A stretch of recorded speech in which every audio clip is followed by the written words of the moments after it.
Ladies and gentlemen, I think you all know me. This is Tom Chisano, and I unfortunately have to read you the following announcement. Due to the recent actions by the United States government and the Federal Communications Commission, the Howard Stern Show is no longer on our air. Neither Infinity Broadcasting or a parent company is willing to continue to put our licenses or our stockholders' trust in jeopardy. Viacom can no longer bear the weight of the government pressure and its effects on our corporation. Please continue to listen to the station and other affiliates as we appreciate your loyalty and understand your needs. While we're sorry to end the Howard Stern Show, we promise quality programming in the future. Thank you. Get out of bed. Resistance is futile. Wake up and assimilate the day. Stand by for mind control. Slap some bacon on a biscuit and let's go. Go, go. Hi-ho. In English, we say good morning. I want you to get up now. Wake up every morning. Morning, team. I'm the new minister in charge. Greetings and salutations. Hello, handsome. Is that a 10-gallon hat? Or are you just enjoying the show? Good morning. Time to get out of bed, grab a cup of coffee, and spend some time with your new favorite morning show. It's Cross and Lopez. Morning fun without the filth. Cross and Lopez. More fun than getting drunk. And we wanted to do something completely the opposite of the Stern Show and go with something positive in the morning, some music and fun without the filth. Yeah, something that your family can enjoy as well. Exactly, and this is the message recorded by WXRK General Manager Tom Chisano late last night at Howard Stern's flagship radio station in New York, WXRK. Ladies and gentlemen, I think you all know me. This is Tom Chisano, and I unfortunately have to read you the following announcement. Due to the recent actions by the United States government and the Federal Communications Commission, the Howard Stern Show is no longer on our air. Neither Infinity Broadcasting or a parent company is willing to continue to put our licenses or our stockholders' trust in jeopardy. Viacom can no longer bear the weight of the government pressure and its effects on our corporation. Please continue to listen to the station and other affiliates as we appreciate your loyalty and understand your needs. While we're sorry to end the Howard Stern Show, we promise quality programming in the future. Thank you. And hopefully later on today, Howard will be making some sort of statement. We don't have anything for you. Again, he's pretty much up and canceled his association with Infinity Broadcasting and the show altogether. And to the affiliates around the country, we hope you'll stay with and hope you'll give us a chance to develop the Cross and Lopez show because we really think it'll be a compelling companion in the morning for a lot of America. In fact, why don't we go to the phones? You help us build the morning show. It's 1-800-447-8376. Hello? Where's Howard? Well, he's probably sleeping. Let's just say he's not here. And won't be ever come back, or is this like a nationwide thing, or is this just I live in Maryland? It's a nationwide thing. The people of the country have spoken, and they're sick of Howard's filth, and that's why we're building a better, cleaner morning show for the entire family. Fun without the filth. See, I like the filth. Well, I think you'll like what we have coming up, too. It's the new morning show, Cross and Lopez. Stick with us. I think you'll like it. Yeah, I can assure you I won't. Do you have a birthday you'd like announced? No, I won't. I want Howard back. Would you like us to wake up your boss? No. Well, I want my cat, Mr. Cuddles, back, but he died 4 years ago, and it's not going to happen. So, I guess we just have to make the best of the situation we're given. And, that being said, Lopez, what's coming up at the box office this weekend? We've got some really great movies coming up. There's one with Cuba Gooding Jr. and Sarah Jessica Parker. They're going to be the voice of farm animals in a Disney musical. It's called Home on the Range. That's going to be opening up. That sounds adorable. It does. And she's got such a great voice, too. Also opening up... Jr., I loved him in that football movie. It was a good one. What was that football movie? That was not fantastic. Much for sports. Ally McGuire? Jerry Maguire. There you go. Yeah. I think I did see What else that is coming up this week? I like this one, The Prince and Me. This is with Julia Stiles, and she is just so cute. She discovers... and she can dance? Yeah, Girl, she can. She can act, too. This one looks good, though. She meets a man she falls in love with, and it turns out he's a prince. So that one looks good as well. Who knew? Do you like Eminem, Lopez? I love Eminem. I love Eminem. Nothing gets you going in the morning like Eminem. He's a rapper. He's from Detroit. This is fantastic. A big part of the Cross and Lopez show is going to be music. Music. Eminem. One of the affiliates throughout the country. It's a weird situation. It's weird for us, too. And what we're going to try and do is bring you fun without the filth in the morning.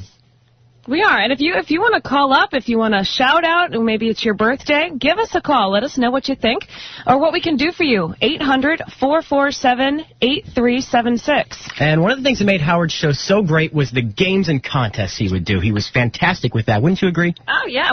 We've got one. We've got some good prizes, too. Oh, exactly. Gift certificates to the Olive Garden coming up. And we'll play Guess Which is the Fake Headline, right? Yes, we will do that next. We'll have that for you next. 95X. Occasionally do little games with prizes and stuff. And who doesn't like prizes? And games. Who doesn't like prizes?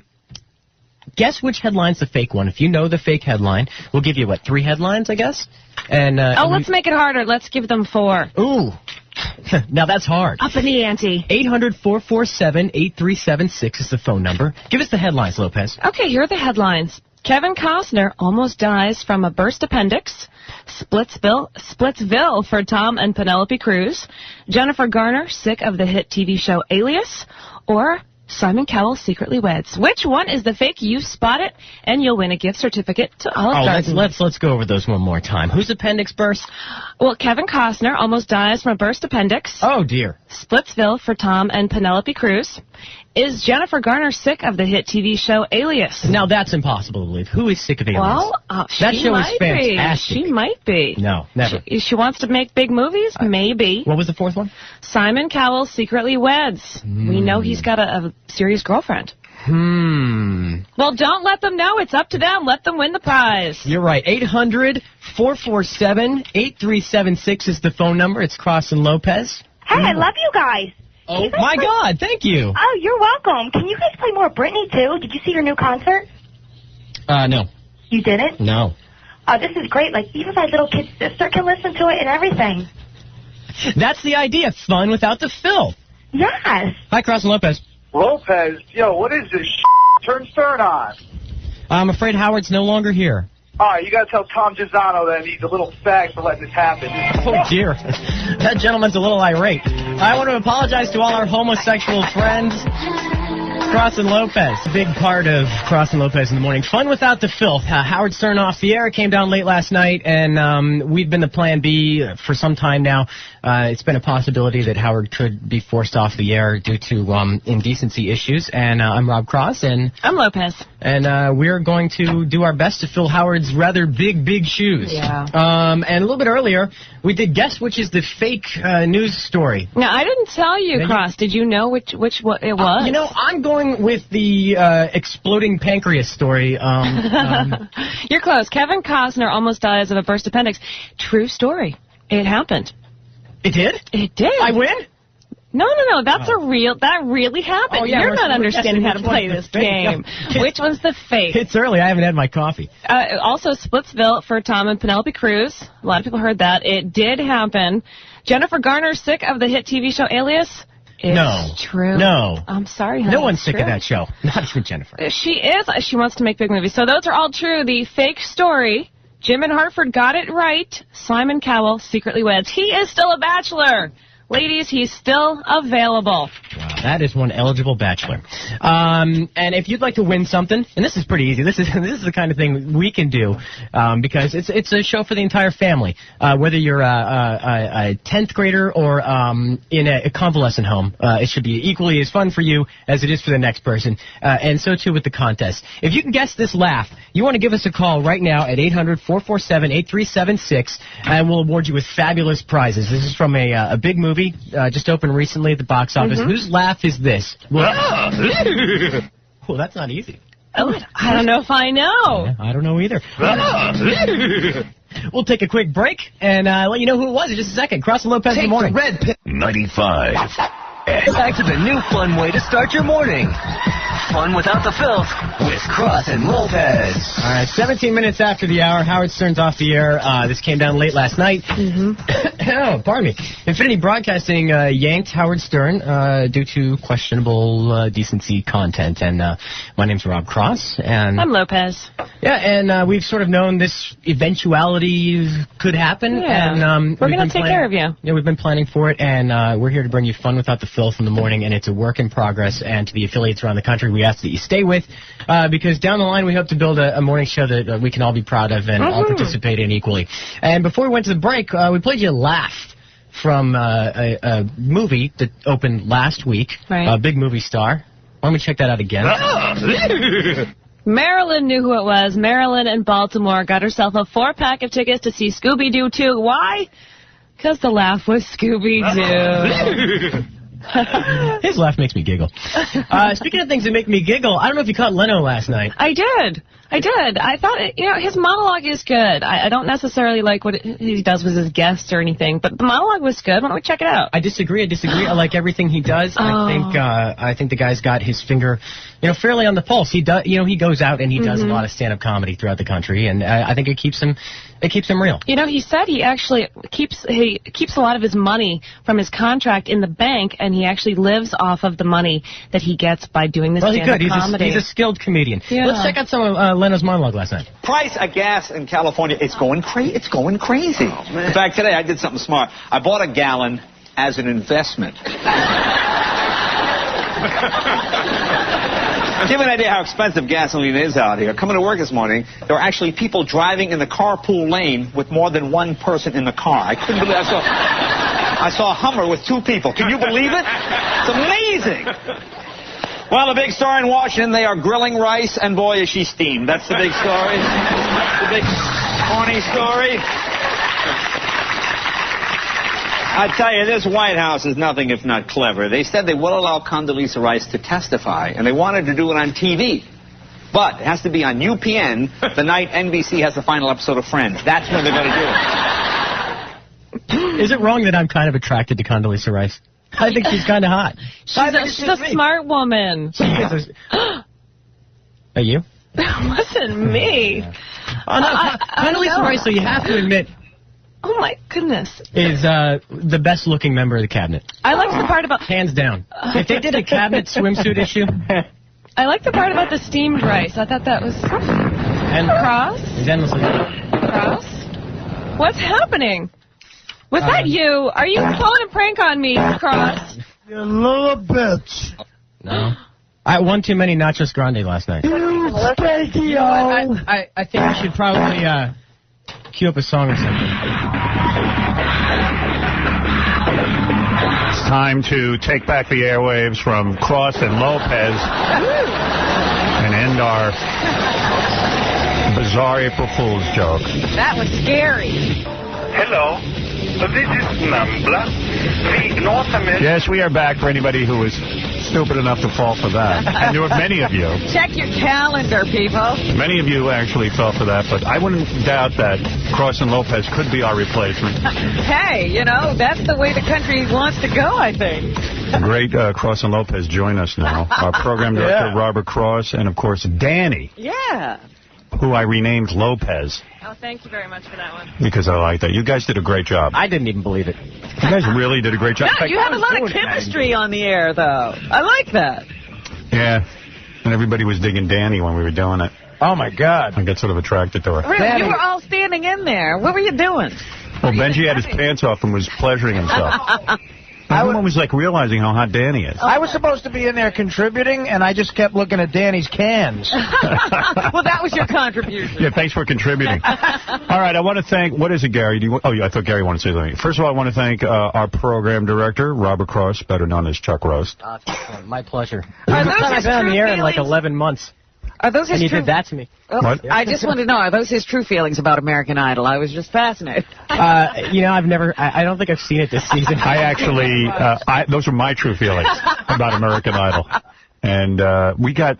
Well, this worked out well because we got a lot of phone calls, people who realized it was an April Fool's joke right away, and then... What were the affiliates doing? Well, this is weird. First they called up and said they weren't going to run the show. Oh, yeah? So they were freaking out because Tim Sabian at WYSP called up and he said, "What is this?" Sacramento said, what do we do? And I said, Mel said, run it. Yeah, we just kept saying Mel said to run the show. Right. In Hartford, they kind of ruined the joke because the program director, Mike Picozzi, told the guy to get on the air and go, keep in mind this is April Fool's. Oh, come on. So he ruined the joke. I know, but that was only in Hartford. Why would he do that? I still don't know. I said to the guy, the board op, he was only listening to orders, I said, if you say it's April Fool's Day, doesn't that if it were an April Fool's joke, wouldn't that give it away? And he's saying, man, talk to Bacosi. The fun is waking up. Right. And thinking that maybe, and I was nervous through the whole thing.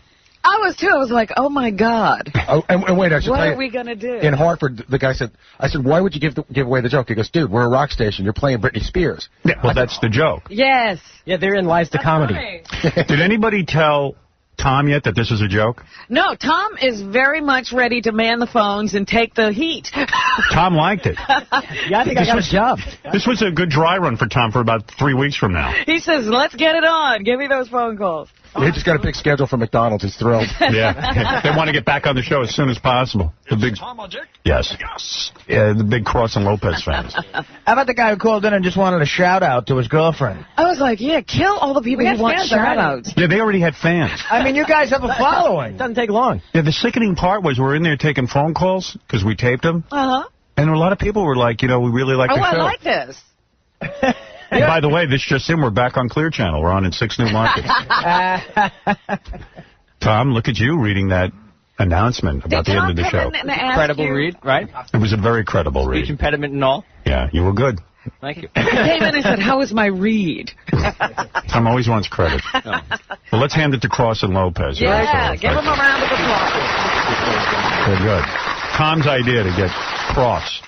Call to stations listening throughout the country, to Clear Channel. Call my attorney. Call my agent. Yeah, I'm ready to go. I said, if you two guys get good work out of this, I want the right amount of money. I'm ready to do it. Yeah, of course. That's a great audition tape. Yeah. Just pull that. All pedal wholesomeness. Danny was a little too happy in there. I was buying her all the way. I'm going to slip my wrist. She's like, yeah. She wants that morning show. She needs that morning slot. When are you on the station, Danny? I'm a swinger. Oh, you swing around. Cool. Is that what happens?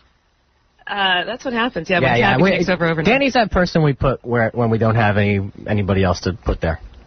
She does everything. She'll do anything from afternoon drive to, midnight to 4 in the morning. She does a lot of overnights, but weren't you filling in for Kane like a couple of weeks ago? You were here in the afternoon? Yeah, she'll do anything. Sometimes. Yeah, I think. Weekends, whatever. I think you should switch to like a top 40 for a minute. You're really good at it. I think we should. I'm insulted. Yeah. I think we should give her Benji's job.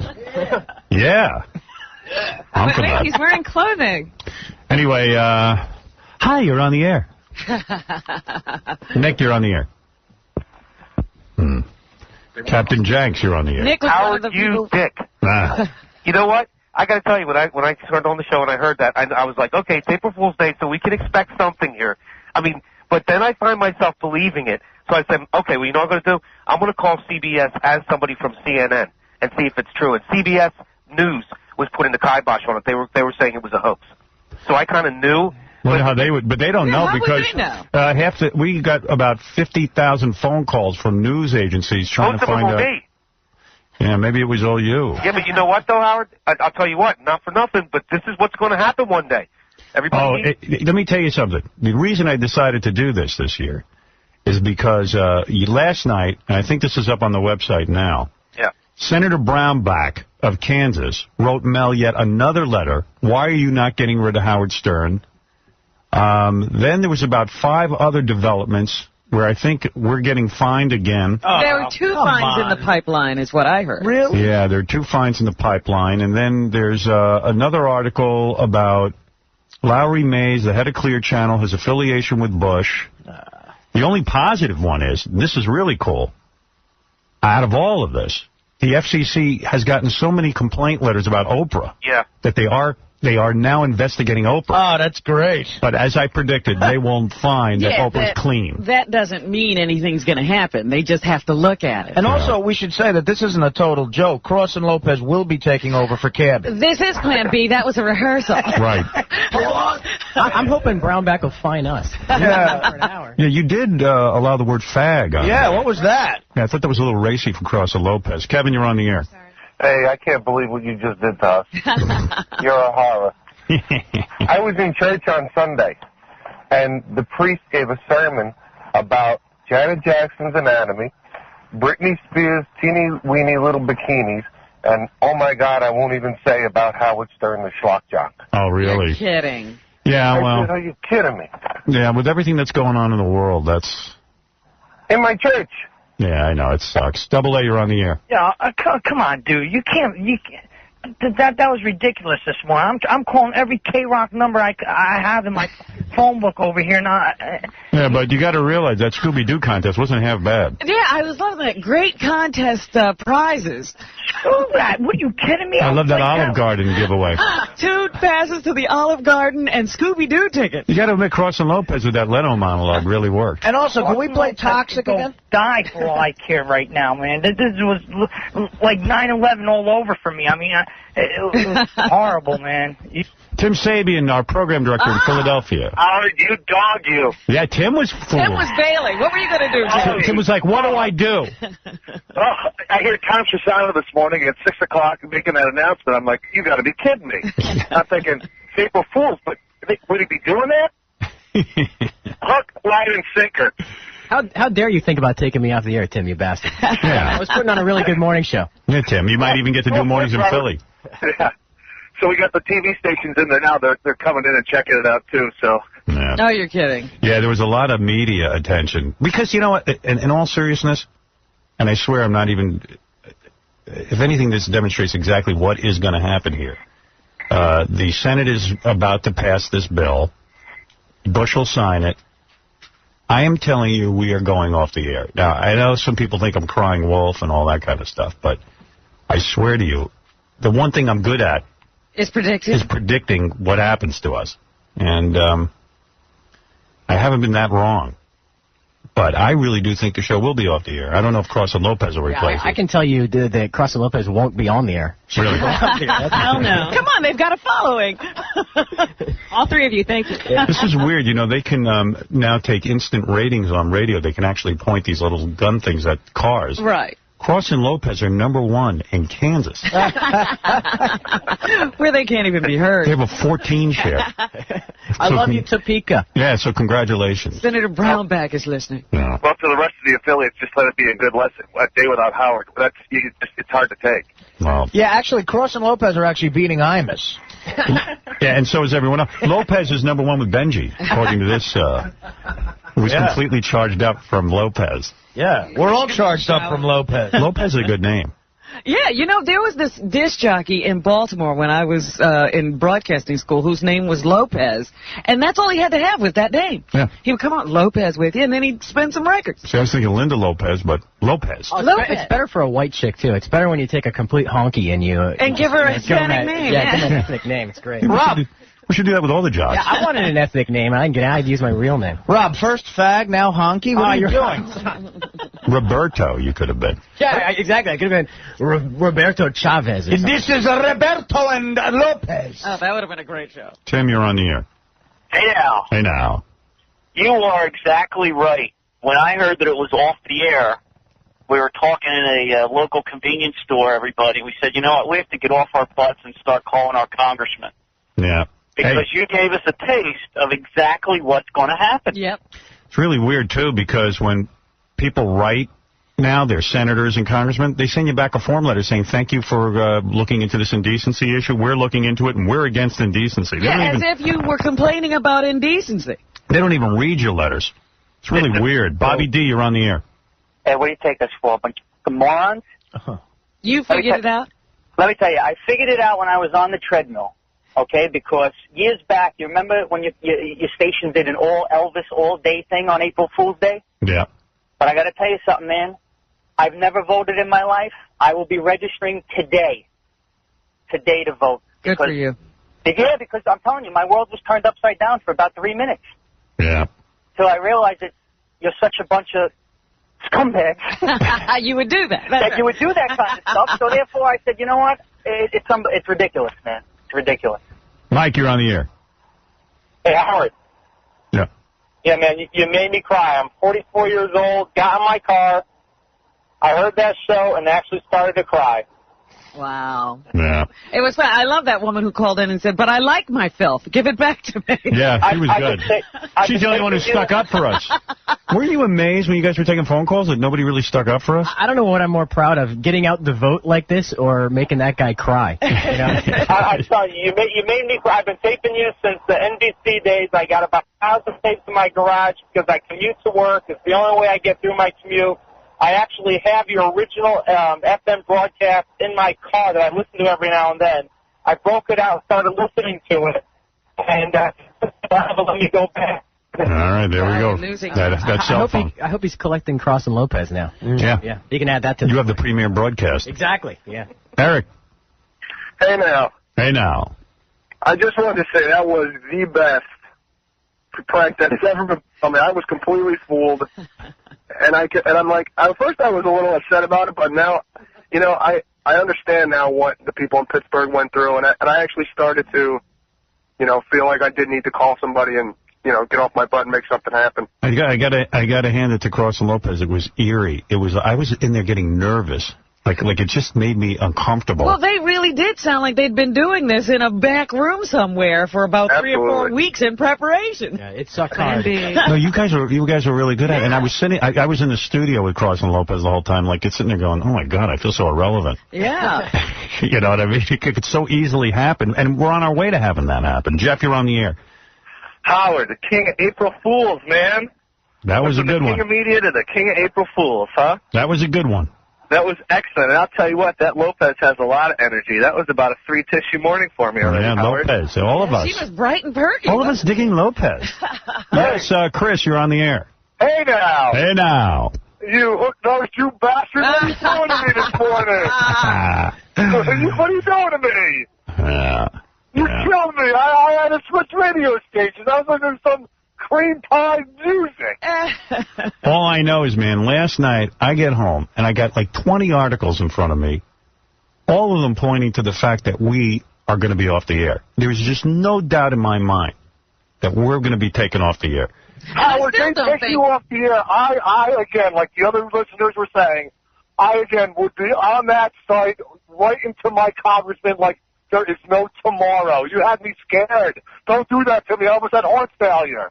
Marianne from Brooklyn, you're on the air. Oh, Howard, thank God. The first minute I put on my radio, I said, no, it can't be. They took Howard off. I tell my husband, hurry up, put the TV on. He said, it's a joke. I said, no, it's not, because she said that, Howard, you were going off there. But, Howard, this is awakening for us. We need a backup plan.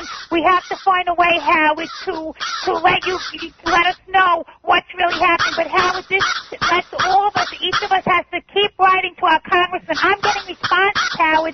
A couple of congressmen are writing me back and telling me that they have my word and they want to help us. So please, Howard, don't do this to me, because I think I'm going to die. I can't take it anymore, Howard. I need you on the radio. I love you so much. Howard. John, you're on the air. Go ahead. Lopez! Yo, Howard. Hey. You suck. I want 2 tickets to the Olive Garden. You ruined my whole morning ride, bro. I'm coming back from the city right now. I was just about to take my car and drive it to the studio. We don't have any passes to the Olive Garden? No, we don't, actually. Rick, that's you on the air. You rat bastard. Look at that, man. Oh, man. Now, I knew it was a joke, man, but like people have been saying, we know now what the things to come, man. That's horrible. That's scary, dude. Yeah. And I was going to ask you for the Olive Garden tickets. What's that guy's problem? I know. That's a good prize. And their breadsticks are for real, though. There you go. But I was going to say that some people really can't believe anything like this would really ever happen in America. You know, so they're not really activated to do anything about it because they don't believe it could happen. But it's going to happen. And it happened in 6 of the markets we were on. Already. Yeah, it's already happened. You know, that's a good point. What is on in Pittsburgh and Miami? We should find out. Yeah, I'd love to hear what's going on there. How do we find out? How do we get those jobs, more importantly? Yeah, you guys are all sort of in the groove for it. Markets. I'm ready. You guys were starting to... When we first opened the microphones, you guys were, a little tight, but then you got way into a groove and kind of frightening. Yeah. The actor just comes out sometimes. Just enjoying it too much. You were a little tight. But I was going to say, get those cassettes out there. Joe, you're on the air. Howard, don't ever do that again. That was too cruel after 12 hours at work last night. Yeah, I know, it was weird. I was cursing, kicking, screaming. I almost killed the gas attendant. Aaron. What the gas attendant have? That would have been an odd reaction. Gas attendant killed over prank. Yeah. Cross and Lopez killed gas attendant. I want a gas attendant's blood on my hands. Aaron, go ahead. Hey, Howard, I just wanted to tell you, kudos to you. You got me this morning. I was calling everybody pissed just to tell them. That's ridiculous. We need to talk to our Senate and our government and congressmen and get on the wake-up call. In case you're just tuning in, we did a fake radio show for an hour and 15 minutes. Where's that Tom announcement? I want to play that. Yeah, Tom was doing his best. That was way cool. It's good stuff. Yeah, Tom and his announcement. Oh, here it is. I was like, can anybody believe this is our general manager? Are we being pranked? Yeah, we don't. Here he is. Ladies and gentlemen, I think you all know me. This is Tom Chisano. Oh, we know you. I unfortunately have to read you the following announcement. Due to the recent actions by the United States government and the Federal Communications Commission, the Howard Stern Show is no longer on our air. Neither Infinity Broadcasting or a parent company is willing to continue to put our licenses or our stockholders' trust in jeopardy. Viacom can no longer bear the weight of the government pressure and its effects on our corporation. Please continue to listen to the station and other affiliates as we appreciate your loyalty and understand your needs. While we're sorry to end the Howard Stern Show, we promise quality programming in the future. Thank you.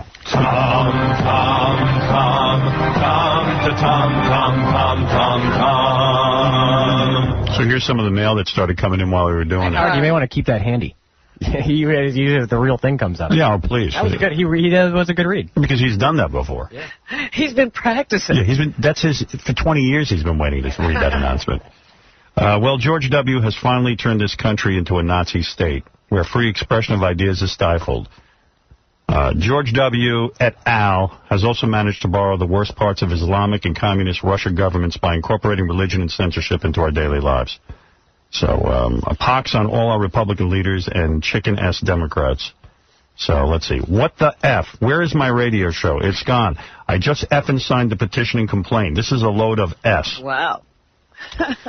And in reference to Cross and Lopez, did they actually replace Howard and Robin with Donnie and Marie? Where is Howard?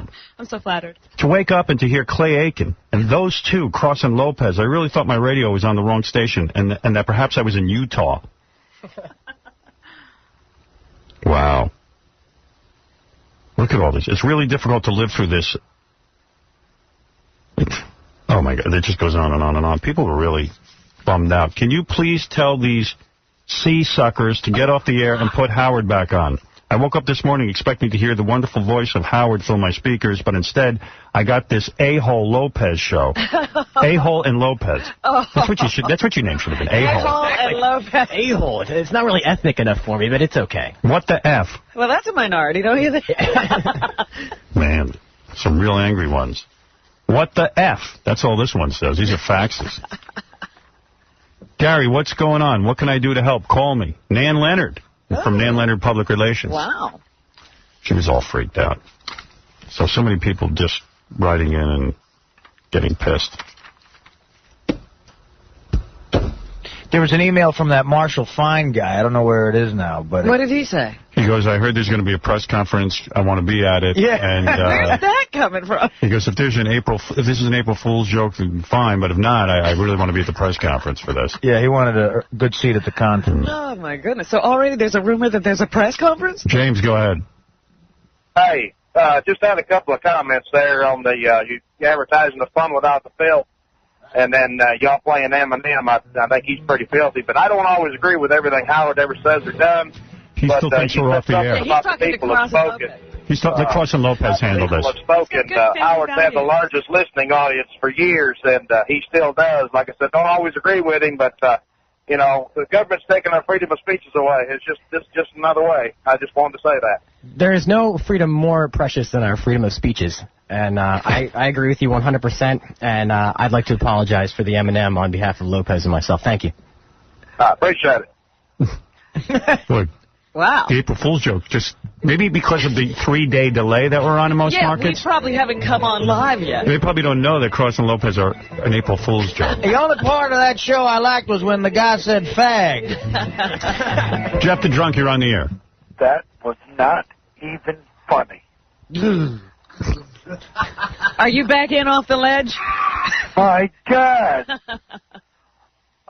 That almost killed me. You know what? You've taken from me the only thing I ever had. Exactly. I was like, what the hell? The Howard Stern Show. So how are you going to end it, Jeff? Mike, you're on here. Mike, you're on the air. Yeah, hi, Howard. Big fan. You're killing me. But, you know, I'm going to make some money off of this because I'm sending you a bill for the new XM radio I just ran into the store and bought. Right. So you thought we were already going to be on satellite. I think you killed me. You killed me. I drive an hour and a half into work in the morning, and it seems like 5 minutes when I listen to you. This is great. Hey, Rich, what happened on Channel 11? I was trying to hook my son up with some Channel 13, and went past. It said, breaking news, Howard's off the radio. They couldn't wait to report that. Oh, my God. Didn't even check it out. They just started reporting it. Well, hey, they turned on the radio. It was gone. I did. Yeah, Channel 11 in New York. Is that in New I York? would love to hear that. Yeah. Breaking news, we'll have more as it comes in. So. Howard Stern fired. How do you like that? Pope gets married. Howard Stern fired. It's great that the Marianne from Brooklyn's husband got the joke, but Tim Sabian and Channel 11 didn't. Right. You know what? We should have to turn them on so we can hear them retract the story. Oh, that's good. Yes. Will they have to run a retraction? Well, they have to, don't they? They said breaking news, you're off the air. Yeah, well, they're Channel 11 News. You know, they follow every journalistic rule that's ever been written. Yeah, they're the WB. Yeah, the WB has to. You've got to be able to trust WB News. Yeah. Wow. Yes, Brian. Hello, Howard. Hey. Your interns did a very good job. I called and they said you're off the air, so I did believe them. I kept turning the station on and off, and I kept hearing the newscast you had there. I couldn't believe it. My life was over. Yeah. My life was over. And then when the guy started talking about Leno, how great he is, I said, maybe it is a joke. Right, that sort of gave it away. Yeah, Steve, I laid it on a little thick. Nobody would believe that. Not even Cross and Lopez could make that Even one. Cross and Lopez throw up over the That monologue tablet. was painful. That thing sucked. It really was bad, actually. The steamed fried rice thing was horrible. I mean, I didn't realize how bad it's gotten on Leno's You know show. how bad it is? When they started playing Leno, I tuned out. I don't even know what he said. You know, I read some internet article about how some guy was accusing me of not talking about the fact that Leno put Stuttering John on, and I've been talking about it all along. I mean, we talk about stuff every day, but it's a 4-hour show. Maybe you don't hear the whole show. I said it's the lamest thing I've ever seen. But I was shocked that I don't even pay attention to his monologue. Because he sucks. Even in the Lopez character, Danny couldn't say all positive about the show. He said, I hate what he does with the guests. Steve, you're on the air. Howard, hey. Thank God that Passover's next week, because I need to repent for what I did. What did you do? I switched to Imus. Oh. But listen, I switched over to find out if he was talking crap about you. Yeah. And you'll never guess who he was talking to. Who? Donald Trump. Oh. Wow. Is he a traitor? Donald Yeah, Donald's a bit of a traitor. He is. Well, you know, he's an opportunist. Yeah. So. I mean, he said, hey, Stern's off the air, I'll go to Imus. Yeah, I mean, the second I go off the air, Donald Trump is there. He's not going to be rallying behind the troops. Howard, I'm so sorry I switched timers. I'll never do it again. All right, brother. I'll cut my hands off. There you go. Can I just see how quickly people just turn and abandon? Yeah. Oh, yeah. People will find something else to listen to. You know what? If we're off the air, I'll give you permission to listen to that idiot. How's that? No, I don't. I'll never do it. He's a moron. Hey, Artie, can I just tell you something? I've been wanting to call and tell you about it. I opened up a new cheesesteak place, my buddy in Manhattan. We wanted to give you free cheesesteaks. It's Carl's Steaks on 34th and 3rd. You got it, buddy. I'll be over there. You come in there and you get free cheesesteaks. Yeah, Artie will be there. Don't worry. Believe me, free cheesesteaks. I'll show up. All you need is that Artie place to is get right that by my house, and rumor is that it's awesome. Really? Yeah. Yeah, it's like I live like 2 blocks from there. Rumor is it's great. I'll be there at 11:03 this morning. All I know is I eat cheese. How come you're so thin? Every time I eat cheesesteaks and I get like 500 pounds put on me. I don't eat cheesesteaks. I want to now that I heard they're really good, but, you know. Well, cheesesteaks, how do you go wrong with a cheesesteak? Yeah. That's not that fattening, right, Artie? No. Sometimes they use that synthetic cheese, which is good for you. Hey, Paul, you're on the air. Yeah, Channel 11 News already ran a retraction. Oh, really? And they said that they, you got them good, and they were laughing about it. Oh, good. All right. That's funny. All right, have a good day. All right, later. The WB News. Yeah. Who did the retraction? Porky Pig? That frog?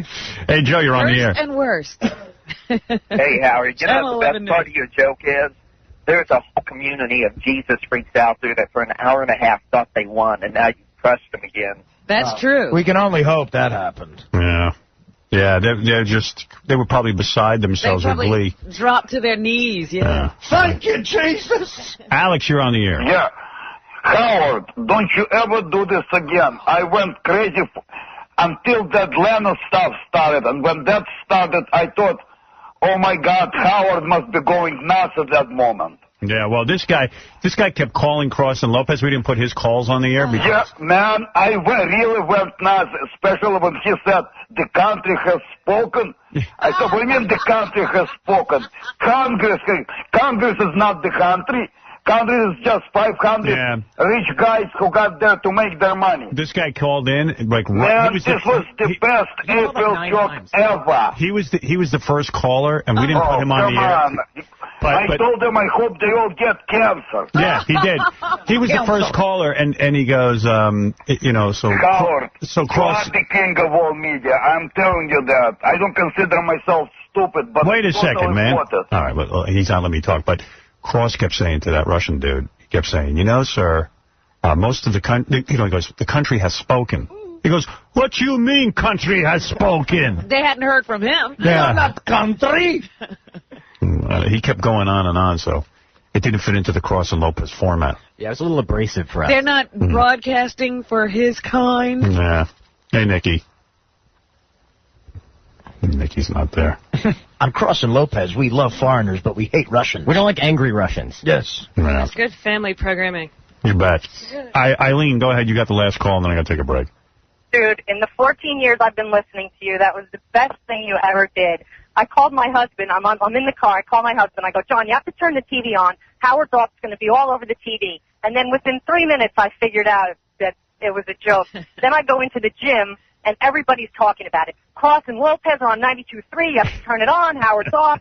And I said, you guys. And then the one guy said, it's April Fool's. And then I said, and you didn't even realize that it was a joke? I mean, if you listen to you long enough, you get you get your humor. I knew immediately it was a joke, but that was the best thing you did in 14 years. All right, thanks. Thanks for the call. All right, well, Bye. Cross and Lopez was a hit. Look, Cross and Lopez is big. Cross and Lopez. Look at you We two. were in the gym. I know, I'm telling you. You were channel, here we come. Yeah. Yeah, you guys would fit in well into their plan. Yeah, we really would. Yeah. Coming up on an all-new CNL, more Britney. You guys actually inspired me. You know, maybe we could have fun without the filth. No! Filth! I was like, look at how Infinity is dumping us. Fun without the filth. That was my slogan. That's a great slogan, by the way. You know what? I was laying in bed and I go, we got to do an April Fool's joke, fun without the filth. But you two, you pulled it off masterfully. It was a pleasure. It's good to be nice. It feels like strangely naughty to be so, goody two-shoes.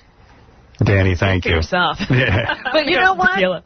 That happy talk really does work for that music. The music sounds absolutely evil with you two in between. Yeah. You guys are very Ryan Seacrest-like.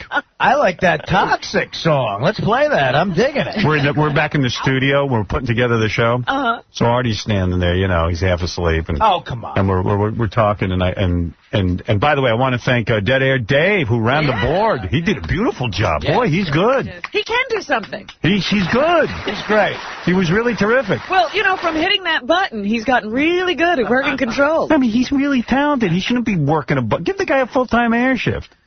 It's ridiculous. The guy's smooth. Stop cursing so much so he's not exhausted from bleeping your F words in the morning. Oh, yeah, like we curse. Dead Air Dave was beautiful. Dead Air Dave did a great job. He really did. He can do something. That's right. He's smart, not stupid. How about Dead Air Dave and Lopez? There you go. Yeah. Anything gets me out there. Yeah. Well, what everybody says. So anyway, we're standing there, and Dave says to me, well, what Britney Spears song do you want to play? And I go, well, what about and Artie goes, yeah, don't play any of the bad Britney Spears songs.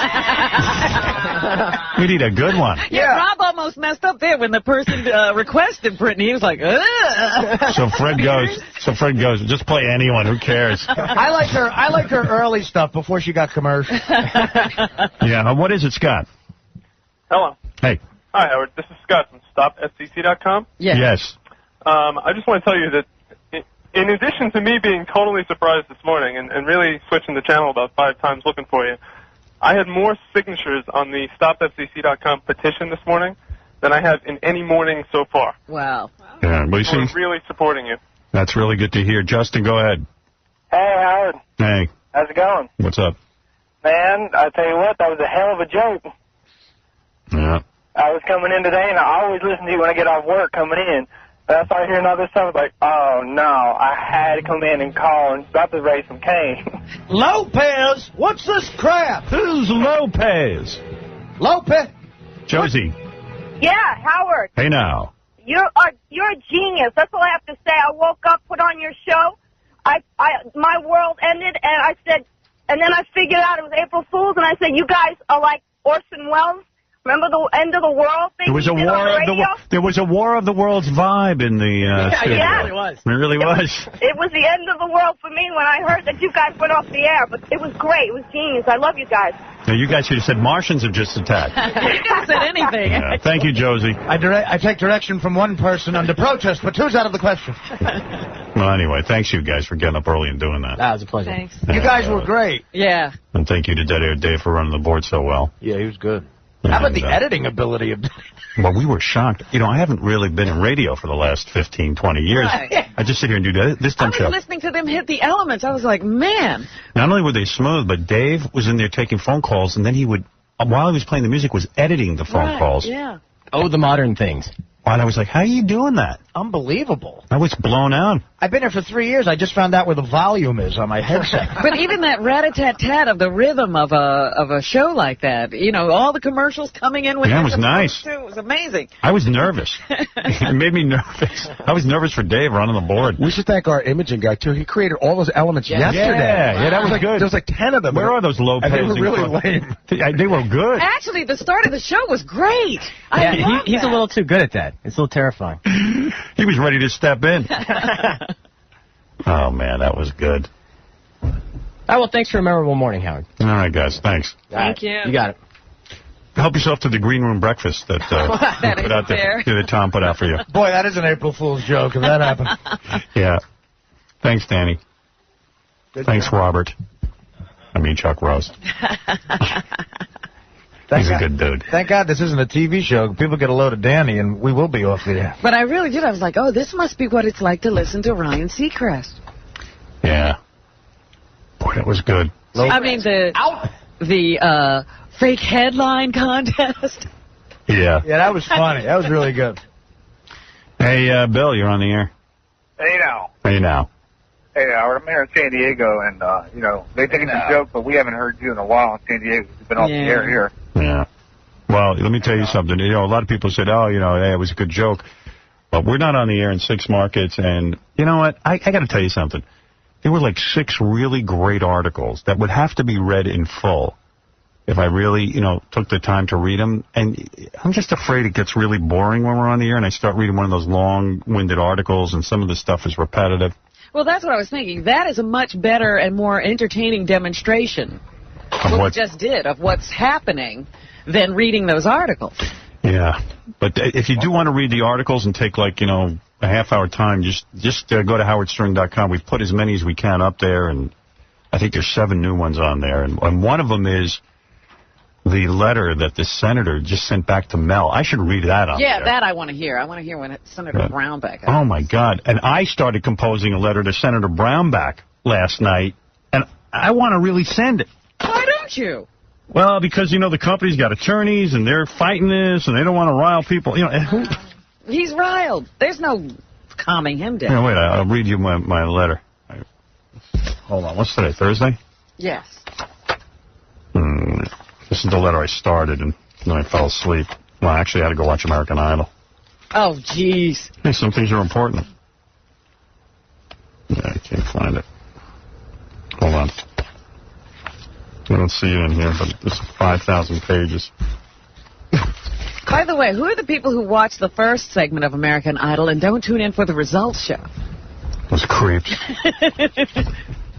that in this file? I can't find it. Oh, yeah. Dear Senator Brownback, I did a whole bunch of research on the guy. People sending me articles. Excellent. You know, and he wrote to Mel. I should read you the letter he wrote to Mel first. But I'm sure he's a wonderful man. what did you, dear Senator Brownback, what did you mean when you addressed an Asian American by saying no raise money, no get bonus? He insulted, like, you know, he goofed up. Like, if that was a black guy or a Jewish guy and he started doing a black impression, a Jewish impression or whatever, he'd be out of office. The Senate, yeah. What did you think after members of your staff made an expensive and unnecessary tailhook landing on a Navy ship and wasted taxpayers' money? Remember how President Bush wasted the taxpayers' money, had to land in his special costume and show everyone what a tough guy he was? Well, Senator Brownback, the same guy who's writing Mel about us, members of his staff did an unnecessary landing on one of these. Staff? Just to do it, yeah, just to have some fun. Which cost a fortune to the taxpayers. Oh, glad you get to play with our equipment. Dear Senator Brownback, why did you promise to relocate the Somali Bantu tribe in Kansas only to take away the offer? Why do you continue to support legislation to allow immigrants to come here and settle in Florida and not in your beloved Kansas? So he was going to have a whole bunch of immigrants settle in Kansas. People started to make a stink. He rescinded and now he's screaming about how Florida should let in immigrants.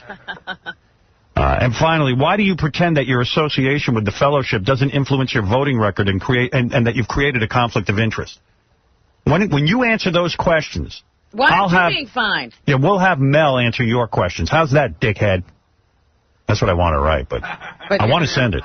Go watch American Idol. I never mailed it because I want to watch American Idol. It's kind of a half-finished letter. Sorry, what?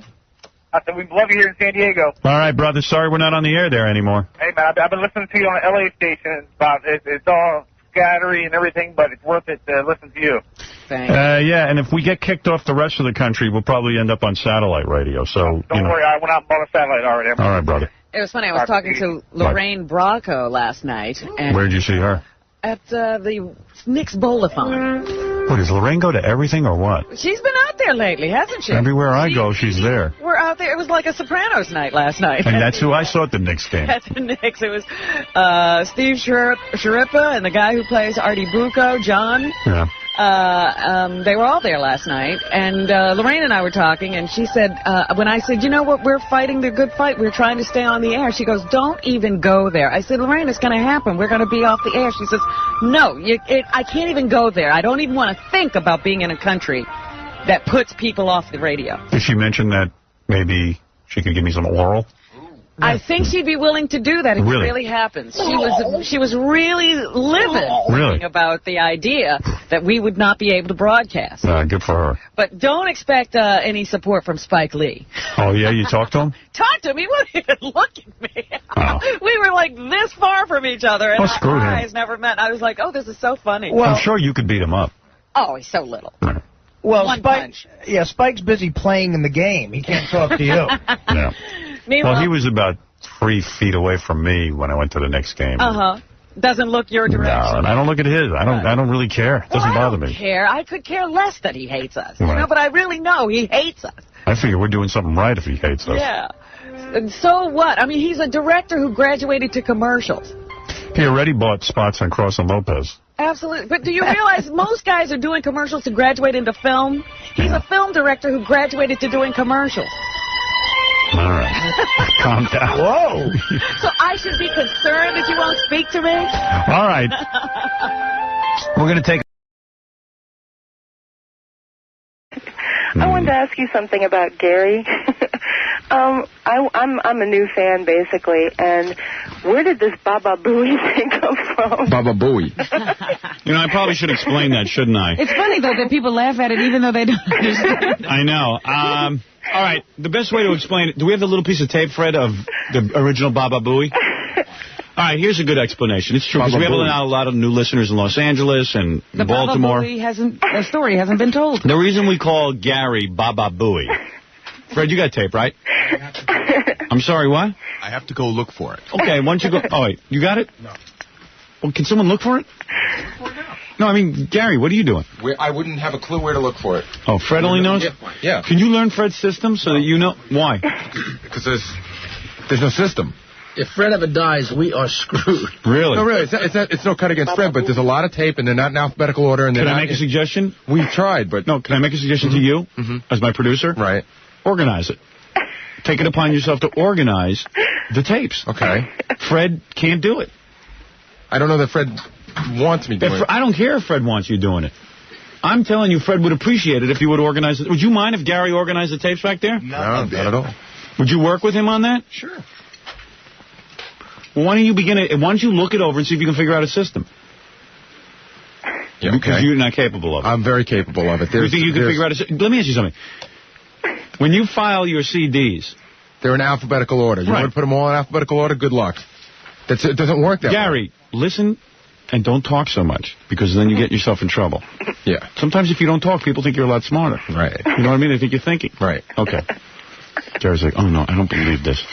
Well, you're asking me to do something. No, I am going to talk to you for a second. You see, immediately I ask you to organize, and you go, you want me to put an alphabetical order? No. I said develop a system.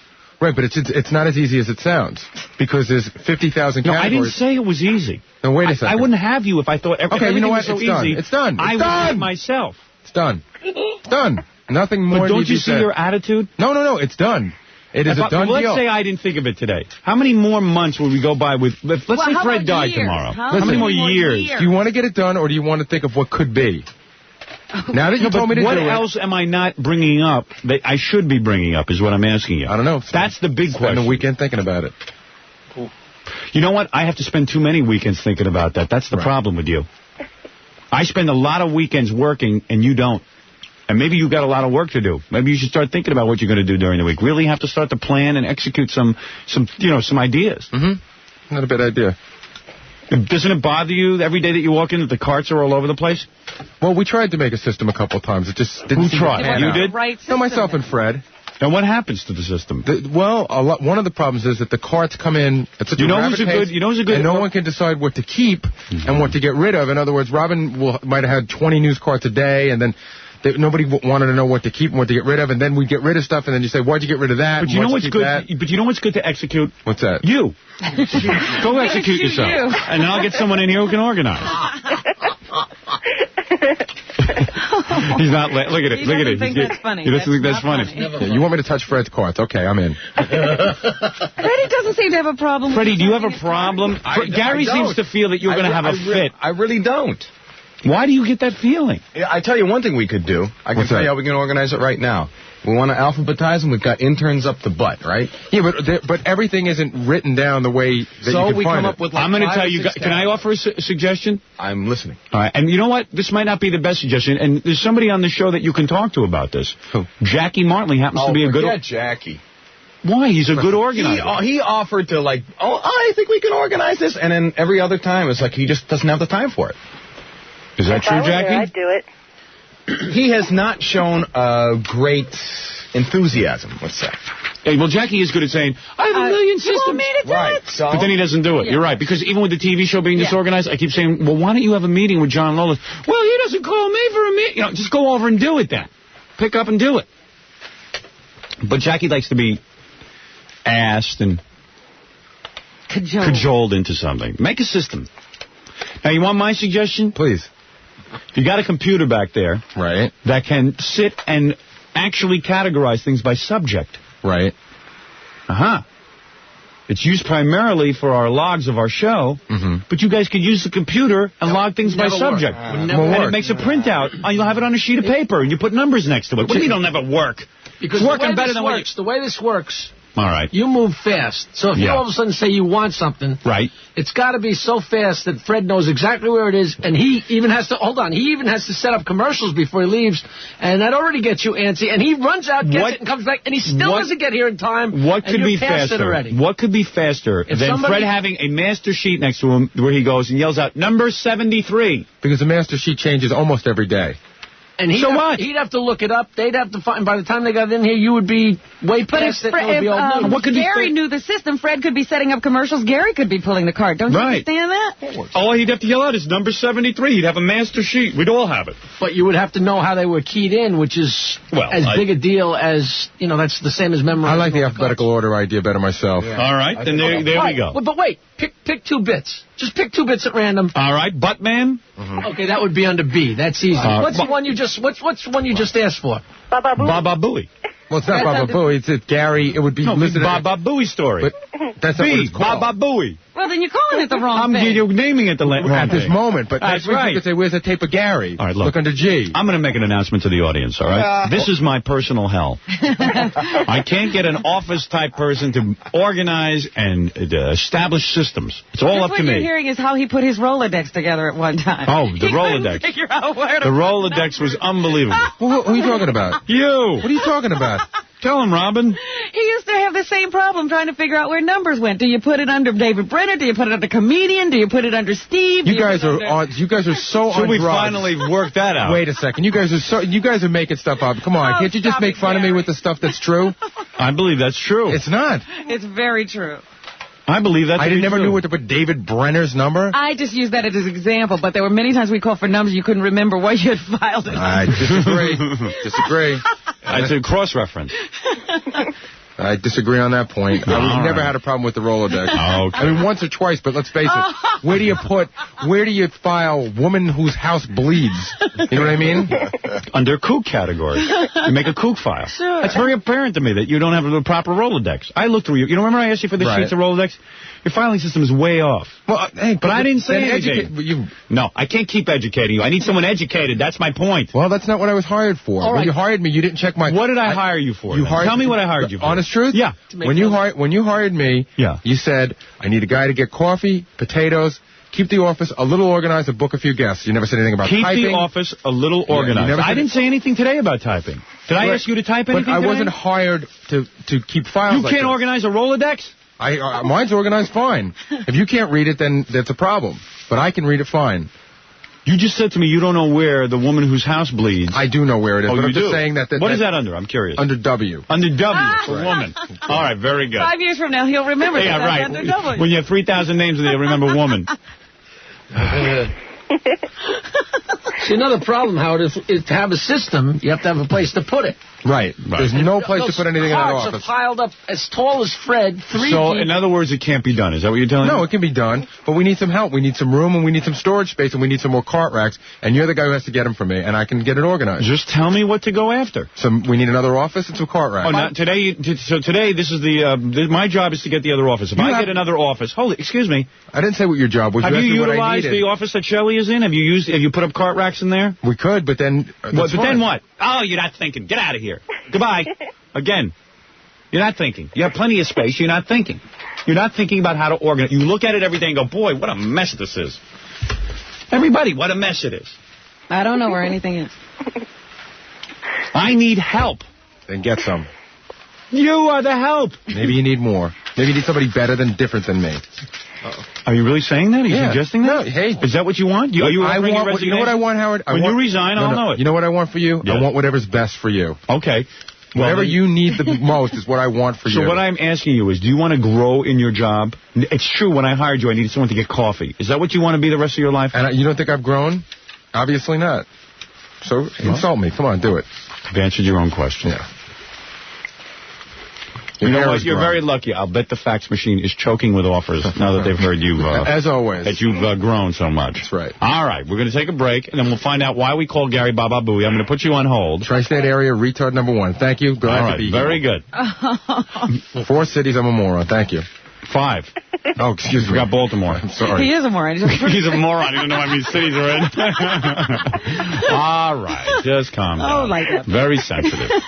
You do many things well. Yeah. We love you. We love you. Name a few of them. We love you. Name something I do well. You trim your mustache perfectly. Look at it. It's completely even. I noticed it. Thank you. Oh. Listen, you're not a moron in 5 cities. Really 4, because the Washington signal sucks. So, don't even count that. All right, we're going to take a break. I'm going to put you on hold so you can hear everything. All right. All right.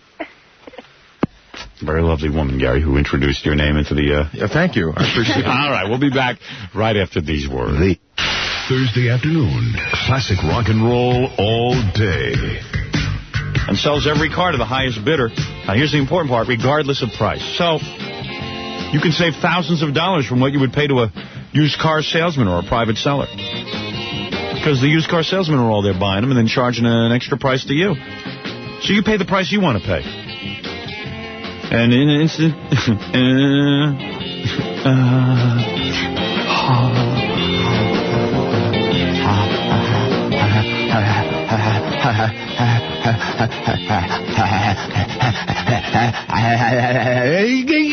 Instant delivery and temporary plates are available.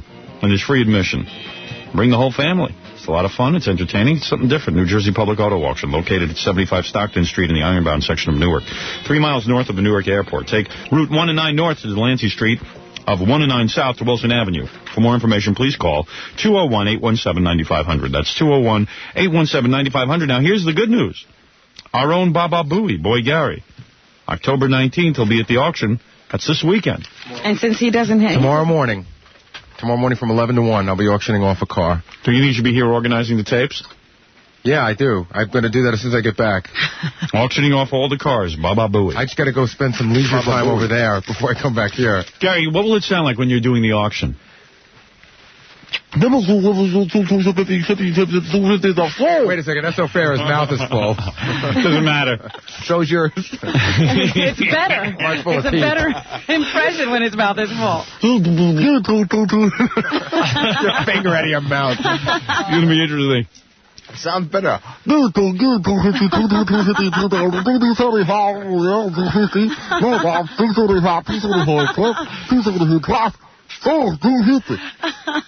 the way, Scott the engineer did come in and said it was a little cruel what we said about Gary before, because he does a lot of good things. He says, I told you what Gary does good.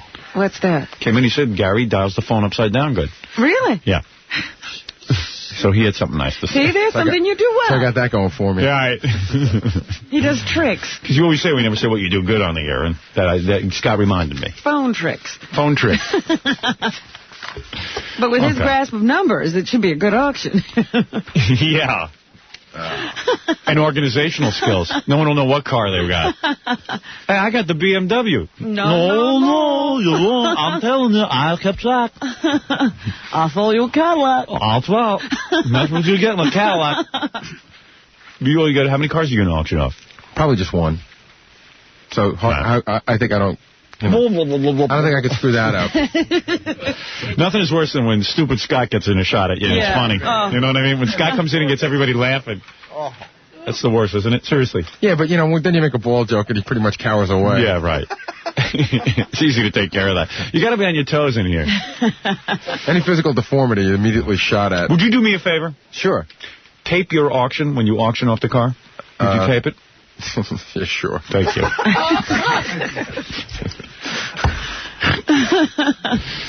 As much as Gary hates that, he does love getting on the air. So. Yeah, well, he's thinking about it. He's like, yeah, okay. Debate going on the wheels. Any other aspects of my life you would like to explore? He's like, well, I'll probably get asked to do a lot more stuff after something. Well, look at all the airplay it gets. It'll be more money, more jobs. And then all of a sudden I'll be making more appearances. That's right. Appearances.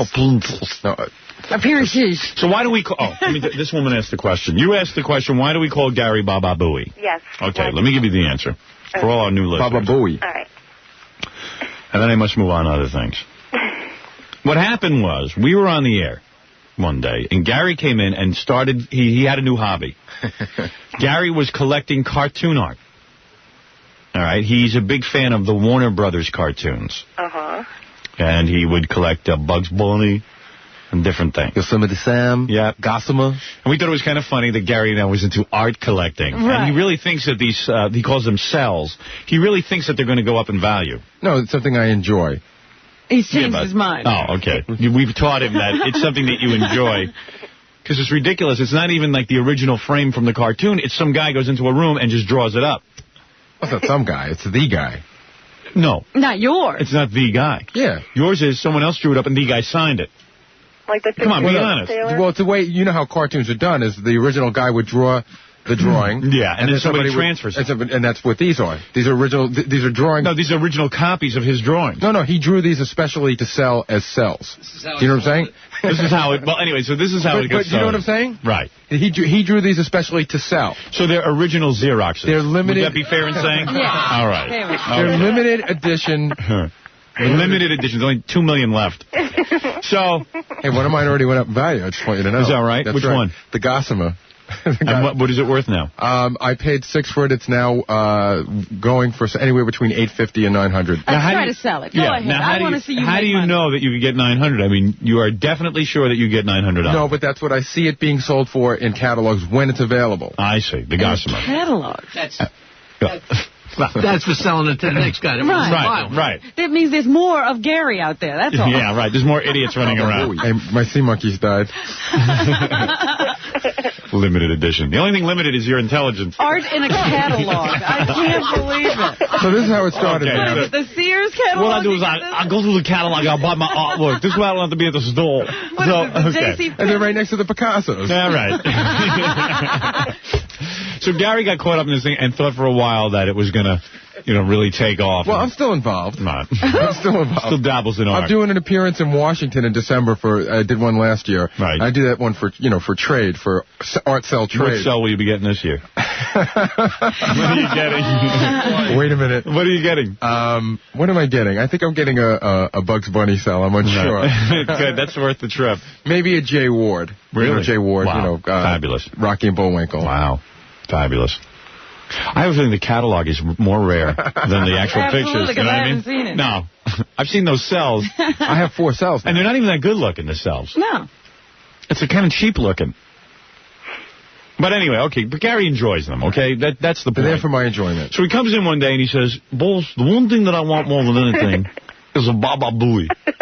So I say to him, hey, look. So at first I'm even listening. We're like Baba Booey, and I'm just thinking, I don't know what I'm doing here. So he goes, no, because a Baba Booey. So I said, talking about Quick's Draw. So suddenly I just turned to him and I say, Gary, isn't it Baba Louie? I mean, I'm not as big a cartoon aficionado as yourself. You're not collecting anything. Right, I'm not collecting, but I believe the cartoon is Baba Louie. And he goes, no, Baba Booey. No, Baba Booey, Baba Booey. So, do you think of course we found out, Baba Booey is not Baba Lou was the name of a Ricky Ricardo thing, Baba Lou, and that's where Baba Louie came from. Well, wait a second now. So Gary, after watching that cartoon all these years and pining away for this character's cartoon, I just thought it was kind of funny as Baba Booey. Now, I'll play you the actual tape. Wait a second now. Let me play you the tape. Stallone and Madonna, big art collectors. Do you think that whether they can pronounce the names or not devalues their appreciation? Well, I'll tell you one thing. Stallone and Madonna probably didn't grow up appreciating art. You grew up glued to the television watching these cartoons. All right, point well taken. Wait a minute. But this was a gold mine because we had tortured him for at least 3 days, and it had finally tapered off, and it was a dead issue. And then he came in, and this was like out of the clear blue sky. Yeah, Gary was annoyed that we were making fun of his cartoon art to begin with. Right, because that's all we were doing was like laughing at him for being an art collector. They make fun of my stamp collection. Right. All right, so here is the actual tape for you to listen to. Baba Booey. And when Gary became Baba Booey. You ready? Yeah. All right, enjoy. You ready? Quick Draw McGraw and Baba Booey. I'll think about that. Good. How do you make the final determination? Just have to see, how much money is coming in. How much does a Baba Louie go for? Those are a little bit cheaper. Quick Draw and a Baba Booey are about $3.25. What do you call them? Baba Booey. Baba Booey. What do you call it? Baba Booey. I thought it was... Is it Baba Louie? Baba Louie, isn't it? Baba Louie. Oh, whatever. You're going to hang a picture of a guy you don't even know his name? It's one thing not to know a Picasso. Baba Booey, he's saying. The Mama. The Mona Lisa. Baba Booey. Well, that's what Quick Draw used to sometimes call him, I thought. Man. Maybe I wasn't listening right. It was 20 years ago. Baba Booey is what he used to call Baba Booey. Baba Louie. Now, I could ruin this whole bit and bring in tape of Quick Draw sort of talking that way. Well, why don't you do that? Why don't you ruin it? He would go Baba Boy. No, he wouldn't. He would say Baba Boy. Baba Boy. Oh. He would say, not Baba Boy. That's not his name. It was Baba Louie. Wait, what would he say? Baba Boy. Instead of Baba Booey. I'm serious. Baba Booey. He would call him Baba Boy. It was like saying boy. It was like Baba Boy. And he's like, that wasn't a name, Gary. I like on the original tape when he finally goes, Baba Booey, Baba Booey, like a robot. And, it's so funny to hear it. Baba Booey. Because we've heard it for so long. Yeah. You don't realize he really did that. That was good. Baba Booey, Baba Booey. He was repeating it to himself to see if it sounded right. Right. Oh, you guys. Baba Booey. I got to hear that again. You want to hear it again? Sure. Don't ruin the illusion. Here we go. You ready? Quick Draw McGraw and Baba Booey. I'll think about that. Good. How do you make the final determination? Just have to see, how much money is coming in. How much does a Baba Louie go for? Those are a little bit cheaper. Quick Draw and a Baba Booey are... You see, now, let me just interrupt here. You're even saying the right name, right. I'm saying Baba Louie, and he's purposely going Baba Booey to show me up. I know exactly how he thinks. He's doing it to show that, No, he's got the exact pronunciation. Meanwhile, he's completely wrong. Well, wait a second. Now that you've made me sound retarded enough, can I just defend myself a little bit? I knew exactly what you were doing. The part you guys altered this tape a little bit. No, we didn't. You did. I did not repeat it 8 times. Yes, you did. I did not. I didn't touch this at all. Scott did. No, he did not. He absolutely did. I did not say Baba Booey 5 times in a row. 3:25. What do you call him? Baba Booey. Baba Booey. What do you call him? Baba Booey. I thought it was... is it Baba Louie? It's Baba Louie, isn't it? Baba Louie. Oh, whatever. You call him Baba... You're going to hang a picture of a guy you don't even know his name? It's one thing not to know a Picasso. Baba Booey, he's saying. The Moma Mama. The Mona Lisa. Baba Booey. Well, that's what Quick Draw used to sometimes call him, I thought. Maybe I wasn't listening right. It was 20 years ago. Baba Booey is what he said. Baba Booey. Baba Louie. Baba Booey. Baba Booey. See, I wasn't, what can I say? The politically correct Baba Booey. Yes. Baba Booey. Listen, I remember one time you pronounced Tucson Tucson. Listen, everyone makes a mistake. Everyone makes a mistake, that's true. I don't think you studied Arizona, though. Yeah. I don't know Tucson? Come on. I didn't stand in front of the TV like a mental patient staring at Tucson. And I think this man could organize my office. Why don't you smack me, Robin?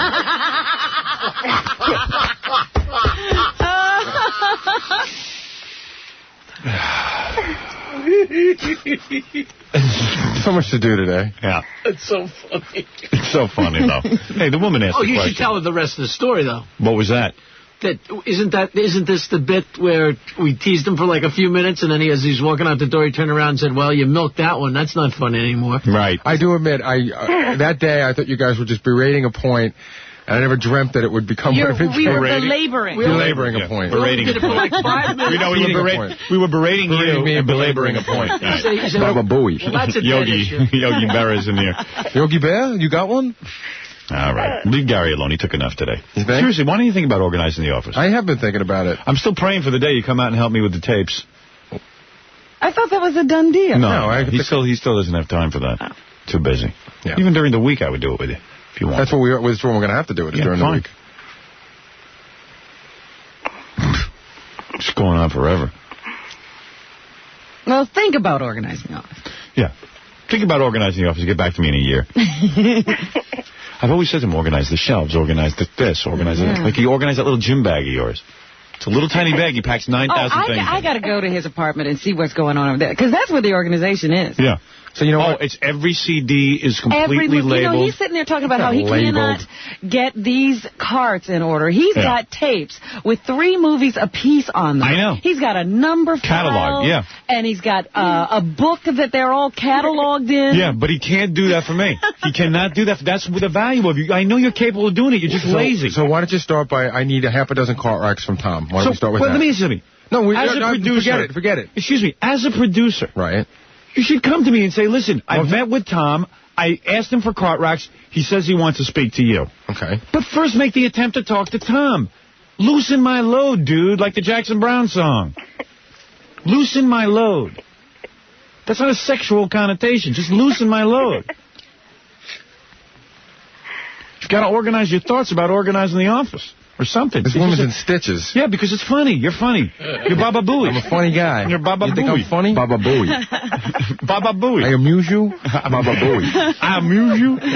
Where is that? Where's that tape? Frankie, go get that. We know where that one is? Yeah. I got it. Wait, get that tape. Gary's got the I amuse you tape from Goodfellas, which is our favorite movie and favorite piece of tape. Yeah. Hold on, we'll get the I amuse you stuff. Hey, I'm glad you called in today. I am too. Yeah. You hit on a good thing. Because people always ask me, well, how do you get the name Baba Booey? Yeah. You can never explain that enough. It comes up over and over again. And there's a resurgence of Baba Booey. For a while it had died down. Now people are yelling it at me on the street again. I heard you yelling Baba Booey in the office. You're one of the people who is holding on to the Baba Booey. You yelled at him. You said, hey, Baba Booey. You know that... It's me yelling. Yeah. You're yelling it. Did you get the Baba Booey story from our producer on the TV show? No. How, one of the people that works there, their kids was in class, and every day they have a different letter. Yeah. They say C, say a C word. Yeah. Cat, so it was B, and the 4-year-old got up and said Baba Booey. Yeah. You had to give a word for each letter. The 4-year-old got up and said Baba Booey. Well, it is a good B word. Wait a second, let me just play the part from Goodfellas. We're the big cops. Really funny. Really funny. What do you mean I'm funny?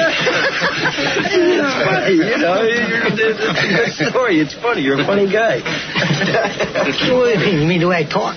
It's just, you know, you're just funny. It's funny, you know, the way you tell the story and everything. Funny how?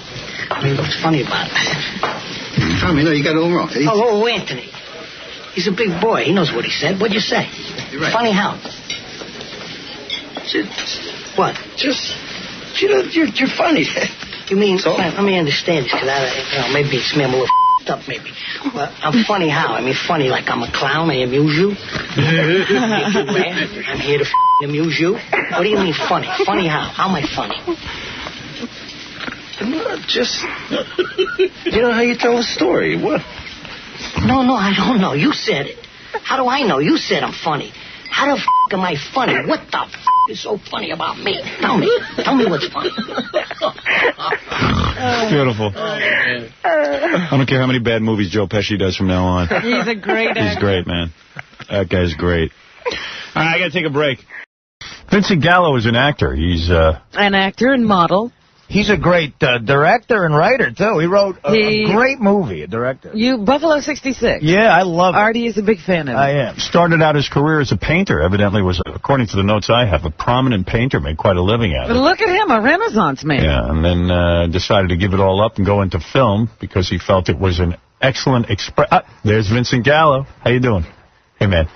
Because he felt it was an excellent expression. Right, a medium for expression. Can't do that. This is not an excellent medium for expression. We don't have free speech. We live under the Taliban-like regime of the FCC. Yes, so... I thought you had one more day where you could say whatever you wanted. No, you can't say the F word, my friend. Your first word's out of your mouth. All right, I'm sorry. No S word, F word, T word.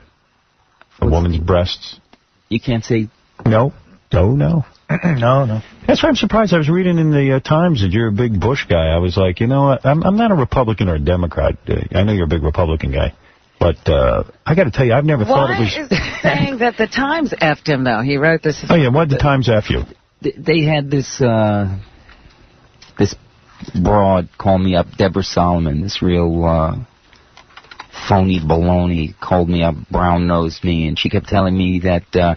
I kept saying to her, listen, you know, I've been misquoted and chopped and edited a million times. I'd rather not talk to you unless you ask a question, and I'll think it through very carefully, and then I'll write down my answer. When I feel it's perfect, I'll say it to you out loud. And she said, she said, no, just talk freely. As soon as we're done, I'll edit the whole piece, and I'll call you back, and anything that you said that I shortened or changed in any way, unless you're satisfied, I'll take it out.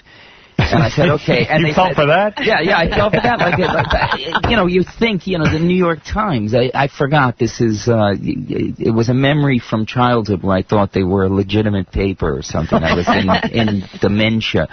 But they also said that they would use the photo that I supplied. So I give them the photo, I do this conversation with this witch, right. Deborah Solomon, who, by the way, just as make a mental note, Deborah, that I've cursed you with cancer, too. Did you? It did work in the case, by the way, with Roger Ebert. Yes. Are you glad you wished cancer on him? Roger's a nice guy. Yeah, I was going to say, he's not a bad guy. He's a nice guy. And but you gave him cancer. I mean, that's got to be a highlight of your life. I gave it to him, but I put him in remission. Oh, you did. Yes, I gave it to nice him. Of you. And in the end, it was good for him because the scare is good. He's eating better. He's changed his whole life. He's exercising. I feel you did him a favor. In a sense, yes. Tough love. But he gave you a horrible review for one of your films. I think it's for this film. He gave me the worst, and that prick, can you say prick? Yes. That prick sidecar Roper, that half a man. You know what he said? At one point, Roger said in the review, Roger said, I'll read it to you. Okay. The film consists of an unendurable 90 minutes of uneventful banality. Imagine long shots through a windshield as it collects bug splats, Imagine not one but 2 scenes in which he stops for gas. Imagine a film so unendurably boring that at one point, when he gets out of his van to change his shirt, there's applause. Yeah. So you said Roger was a fat pig. Yeah. Well, all the fat bastards in the world, don't pick on me for that, because it had nothing to do with fat people. Okay, and then you said, not only is he a fat pig, you said he lost 30. If he lost 30 pounds, he'd still be a fat pig. Yeah. And then you suggested that he gain 30 IQ points. Yeah, well, you know... Or he suggested that. I don't know. What did Roper say? Okay, here's the... So on his show, he says, Vincent Gallo should bill this as the worst movie ever made, because people might want to go and see it as a curiosity piece. Worse than Earth Girls Are Easy? No, he said the worst movie ever made. Okay. So, and then Roper chimed in. That worm, I mean, he's a miserable... You don't like him? No, I don't like him. Half a man. He came in with, well... yeah, I guess if somebody told me in the corner of the room there was a pile of steaming hot excrement, I'd go over and look, but I'd be happy I didn't make it. Do you agree? Do you agree with this review of the film? I mean, because I've read quotes from you. Which film is this? Is this is the Brown Bunny? The Brown Bunny that's coming out. You've even said that you don't like the film. That's another misquote. Misquote. It came out of, first of all, it came out of a British paper. Right. They're animals. They just say whatever they want. They're pigs. It says here, you say, this is a disaster of a film and a waste of time. I apologize to the financial people on this film. I assure you it was never my intention to make a pretentious film, a self-indulgent film, a useless film, and an unengaging film. No, you couldn't have said that. You couldn't have said that. No, what I said was this was my idea of a good film. I make a movie because I'm entertaining myself. I'm making what I think is a good film. If people don't like it, I'm sorry for them. All films are films that directors basically direct to entertain themselves and hope that you will get in line. Absolutely. But sometimes a director can see that he didn't go, like it wasn't, he had a vision and he didn't. If the film didn't work, I would have worked on it until it did work. So it works for you. Well, you came back. It's the best thing I've ever done. When you get so you do love the film, and the film's the best thing I've ever done of anything. You got so angry with Roger Ebert that I'll read it to you. And by the way, I am not putting you down for this. I have wished cancer on my enemies many times, Robin, as you know. Lowry Mays now has a brain tumor, doesn't he? Yeah, so it has worked for me as well. It's an effective policy. Not to sound like the Prince of Doom or anything, but everything in my life that I wanted to happen, good and bad, has sort of happened. Me too. I mean, we're both crazy. Yeah. Wait a minute. Let me get this straight. You're saying everything you've ever wished on anybody has come true? If I've had a focused, long-term hate. Uh-huh. Where does your anger come from? Where do you think the anger comes from? Bad father? Mother? What happened to you? They were not the greatest. Bad. Where'd you grow up? In Buffalo. There you go. The whole city. Right. The whole city. Yes. Is bad. Yeah. Used to be able to say that. A-hole, yes. They're the kind of a-holes in Buffalo. By the way, they hate their own. There's no homecoming there. Nobody's proud of me. Proud of me? The worst reviews of my life. The worst. There's the radio, Sandy Beach, this jerk, Sandy Beach. Sandy Beach? Yeah, Sandy Beach. Okay, yeah. Fresh name. There's some creativity. Yeah. I've heard of Sandy Beach, actually. He's a bum. Right. A real piece of work, a bum. But he still trashes me every day because they didn't like Buffalo 66. But, really? No, they hate it. My worst reviews. Let me ask you this. If you could say to Roger Ebert right now anything you want to, would you... I see he's on the phone. He's on the phone. I'm way over. Roger. Hi. Hey, Roger, how you doing? I'm okay, Vincent. How are you? I'm very good. Vincent claims he did you a favor by giving you cancer because you are now a health fanatic. And you've lost weight. You lost weight, and in fact, it's probably the best thing that ever happened to you. Oh, without a doubt. But unfortunately, Vincent's aim is very bad. we were talking in Chicago, and of course the reports were that he hexed me with colon cancer. Right. And what did you get? That was totally incorrect. That was another example of the press being inaccurate. He gave me prostate cancer. Yeah. Oh, you did. So well, you were it's only because I'm suffering from prostatitis. Of a barn. It's only because he failed biology that he screwed that up. It's because I came out of a prostate massage just before the person. I don't know if you've ever had a prostate. I have. My doctor has given it to me. Okay, right. Yes. I was getting them once a week for a while there. Why? Dr. Holden, because I had an enlarged prostate. I think because I held back once or twice. Or you two have an idea for the last scene in the film. You two have since made up. Yes, I think so. But Roger, made up. You stand Roger's by my idol. But Roger, you stand by your review. I'm not saying if I do or not. It's going to be reviewed on Ebert and Roper this weekend. Ah. Now, Vincent does not like Roper. And what did you like about? No, I just did. He called that line, the steaming pile of excrement. I mean, don't you claim, Vincent, that you also wished cancer on the now deceased Gene Siskel? Oh, sorry. And that you were responsible for his death as well? I was joking. You were joking? I was joking. I believe you were for real. I really do. He's really a witch. Yeah. So actually, Howard, which is worse? To say that he made the worst film in the history of the film of the Cannes Film Festival, or to say it was a steaming pile of excrement? Which is the greater insult? Well, Vincent stands by his film and says it's his best work ever. I think the excrement line is really getting to him. Yeah, because that's the worst film ever made. I'd direct that, you know. What is the worst film ever made, Vincent, in your opinion? If Roger says... Roger, do you really feel this is the worst film ever made? The film that played at Cannes in May of 2003 was the worst film I had ever seen there. Now, have you fixed However, I have seen the new version. So he did do a new version. Is that the worst film? No new version. 26 minutes shorter, and let me tell you that I did not miss one single second of those 26 minutes. So Vincent, in a way, you, after this horrible critique, went back and... No, that's not true. I locked picture for the unfinished version of the film in March, and I continued to cut in March and April and part of May, and then went to Cannes. So the film was worked on before I went to Cannes. I had to show the film to have an extension on my completion date, and that's why I showed it in Cannes. All right, so it was an unfinished film. I think the fact is, Howard, that if you see the film today, and if anybody ever gets a chance to see the film that was at Cannes, which may be on the DVD for all I know, you'll conclude that the film was not finished when it went to Cannes.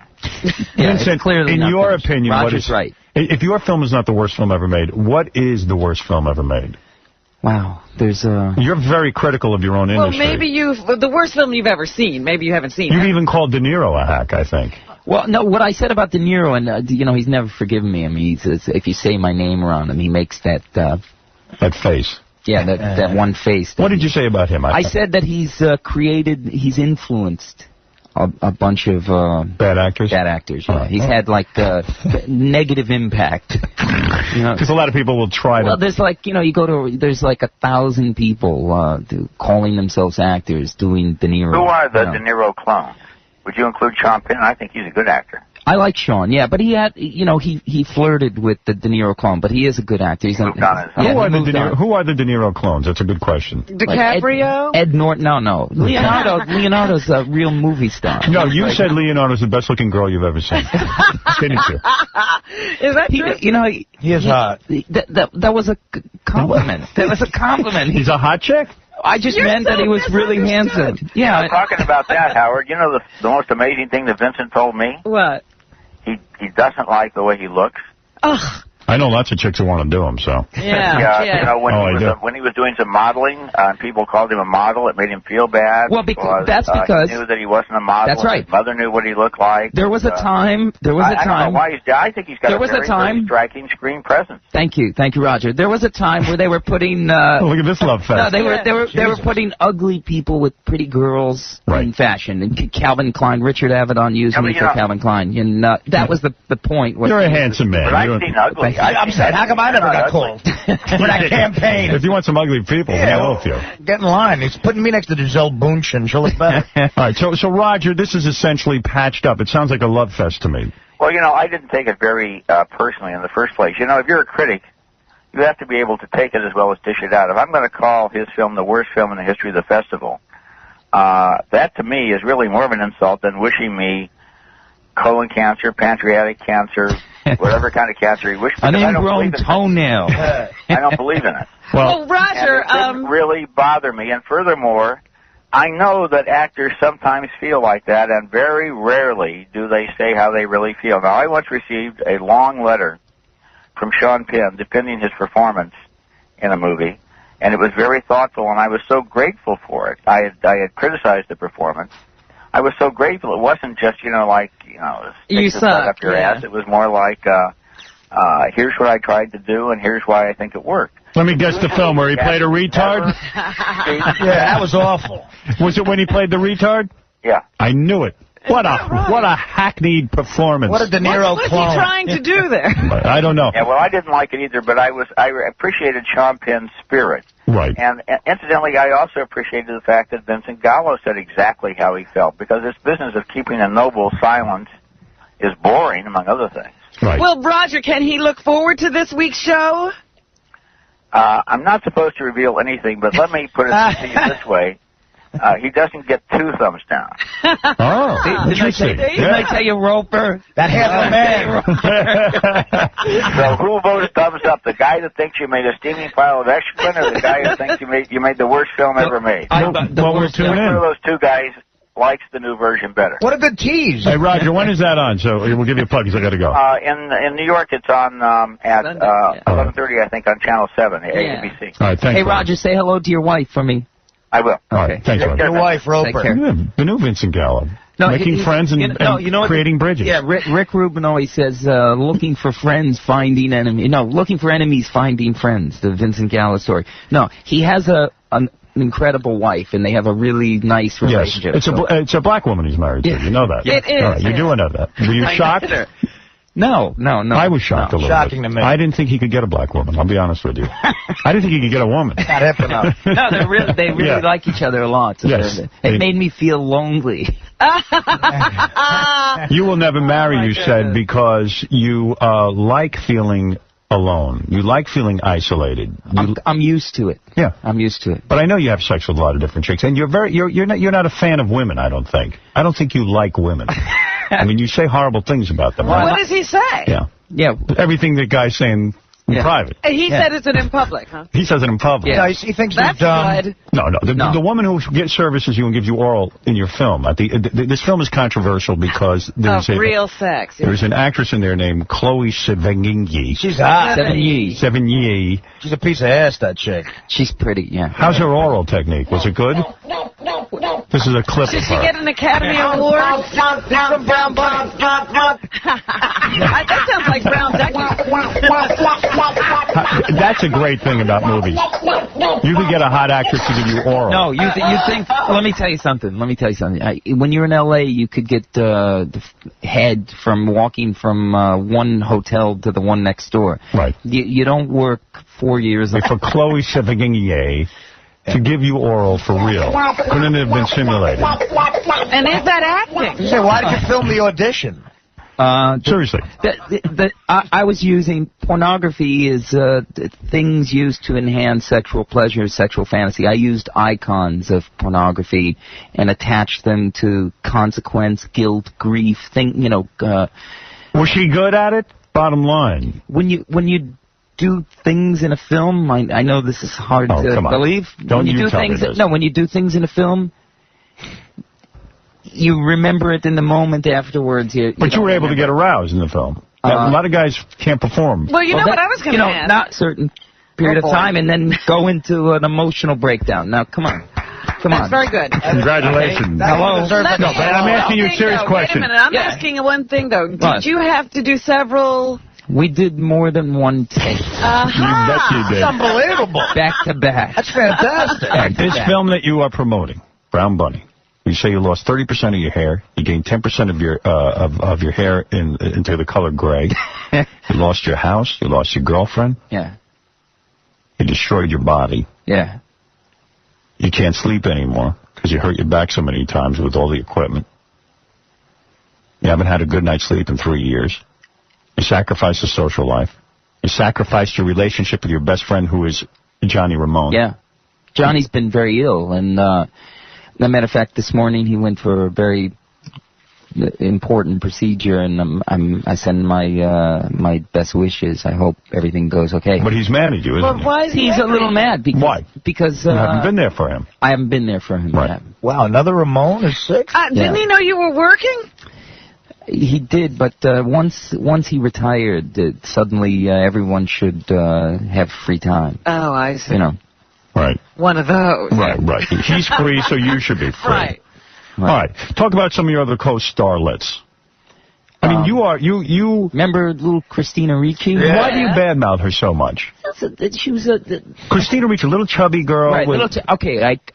Why is she bad? She's sexy. I find her sort of engaging actress. Thought she was good in Monster. She's good in Buffalo 66. Yeah, absolutely. Really awesome. She's awesome, I think, and beautiful.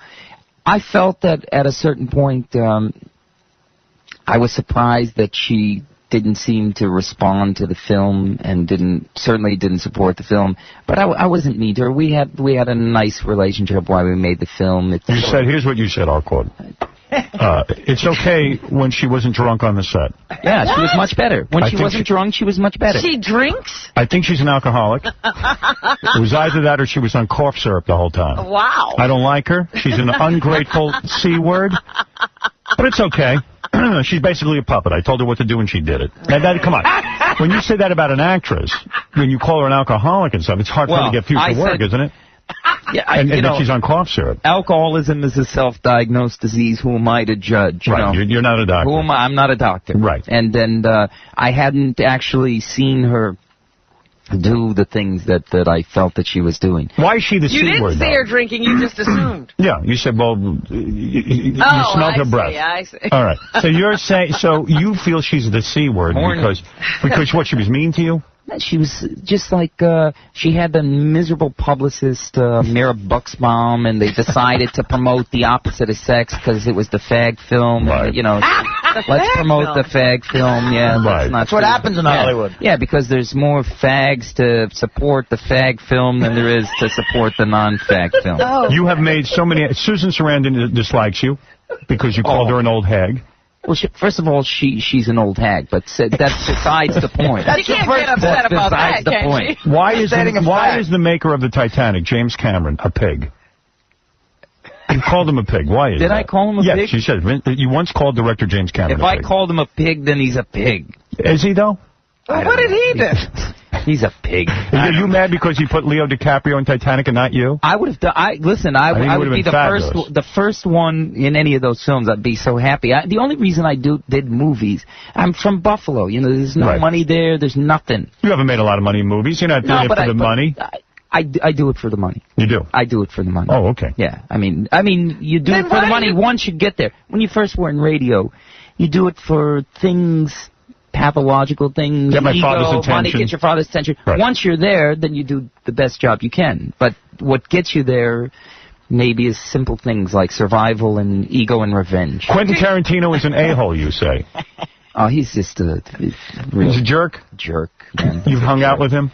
No, he stopped once. He was nice. He pulled in front of my house. But he's a collage artist. I mean, he's, He's not a real director. Too much weed? I didn't say it, right? You made a fingertip motion like you were smoking. Day and night. Day and night. Really? Day and night. Well, that's Kill Bill 1 and 2. Yeah. Wow. Day and night. But you dated Chloe Sevigny. No, we sort of. We didn't do that. We sort of.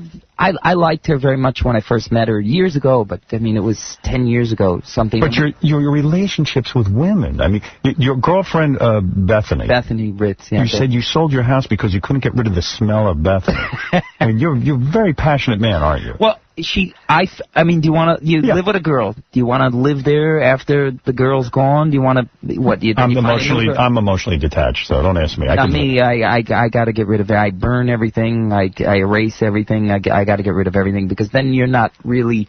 There's those guys in L.A. They got their bachelor pads and they sort of there's 10 different girls that go in and out of their lives in the same house. You got to change the house. But you're a ladies' man. I mean, you've been seen hugging and kissing Daryl Hannah.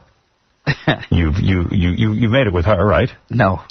But you hugged and kissed her. I made out with her one time. How do you get to make out with a Daryl Hannah? Tell me the secret. You move right in. You just walked up to her and made out with her? You move right. You put your head down a little. You act like a little sensitive little bunny. Right. And then you the artist. Right, yeah, the artist. Yeah, I pretend that I'm an artist. And it didn't go any further than that. Why? No. Why not? I'm very fickle. Not your type? She's really pretty and everything. She's very tall. Too tall for you? I think so. Yeah. Interesting. Yeah. Felt intimidated? No, just there's a certain reach and range. I like things to be in a certain spot. You dated Paris Hilton even. You went really for the vapid type. What the heck How was is that? What's it like to go out on a date with Paris Hilton? Fun. Really? Paris is the greatest. Sexual?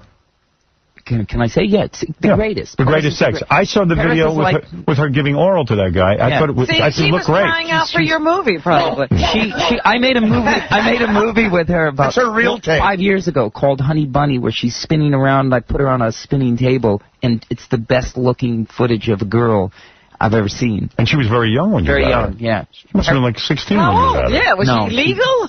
I don't love ageofconsent.com. We'll look it up. Right. But no, so you had her. How do you, what, did you go to bed with her a lot or just a one-shot deal? I hung out with her a few times. She's one of the greatest, the sweetest, greatest girl of all time. Paris. I would like to have sex with her. She's great. I wonder if I could get to have sex with her. It's not the sex. It's the whole, she's a very... But she's very vapid, isn't she? I mean, you're a cerebral kind of guy. I'm trying to figure out if he's a cerebral kind of guy. She has some... I'm not so sure. She has qualities and behaviors that are unusual and interesting. Tell me what they are. I mean, give us an example. She has an interesting point of view. She has an original point of view about everything, and she's a bright person, very bright. Why didn't you stay with her then? You want to be the laughing stock of Hollywood? Is that it? What would be the reason that you wouldn't stay with her? I wasn't in love. Right. All right. What's not to love there, though, man? There's a lot to love. Ton of cash. Yeah. Right, so get into the political thing. I don't think they're that wealthy. I'm the richest poor person in the whole world anyway. I mean, where do you live? I have a house on Perry Street and West Side Highway in the Richard Meyer Building, but I didn't move in there yet. I'm still staying at my apartment on Elizabeth Street. You're afraid to leave Elizabeth Street, aren't you? There's something, I don't know if you've ever lived in a place for a long time, but... it's a tiny little apartment that you first got. It's 300 square feet. Right, and you won't leave. Oh, my goodness. And I own, $7 million worth of real estate that I don't live in, and I don't rent it. It's not like I'm... So it's just sitting there? It's sitting there. Wow. It's hanging there. That's where Scorsese like an icicle. But you make big money in your investments. Yeah. You're a smart investor, aren't you? That's where you make all your money. I can make money going to the dentist if I'm in the mood, if I'm focused. Yeah. It's easy for you to make money. In fact, I've never lost a penny in my life on anything. You're a very successful painter, and you gave that up. Yeah, there wasn't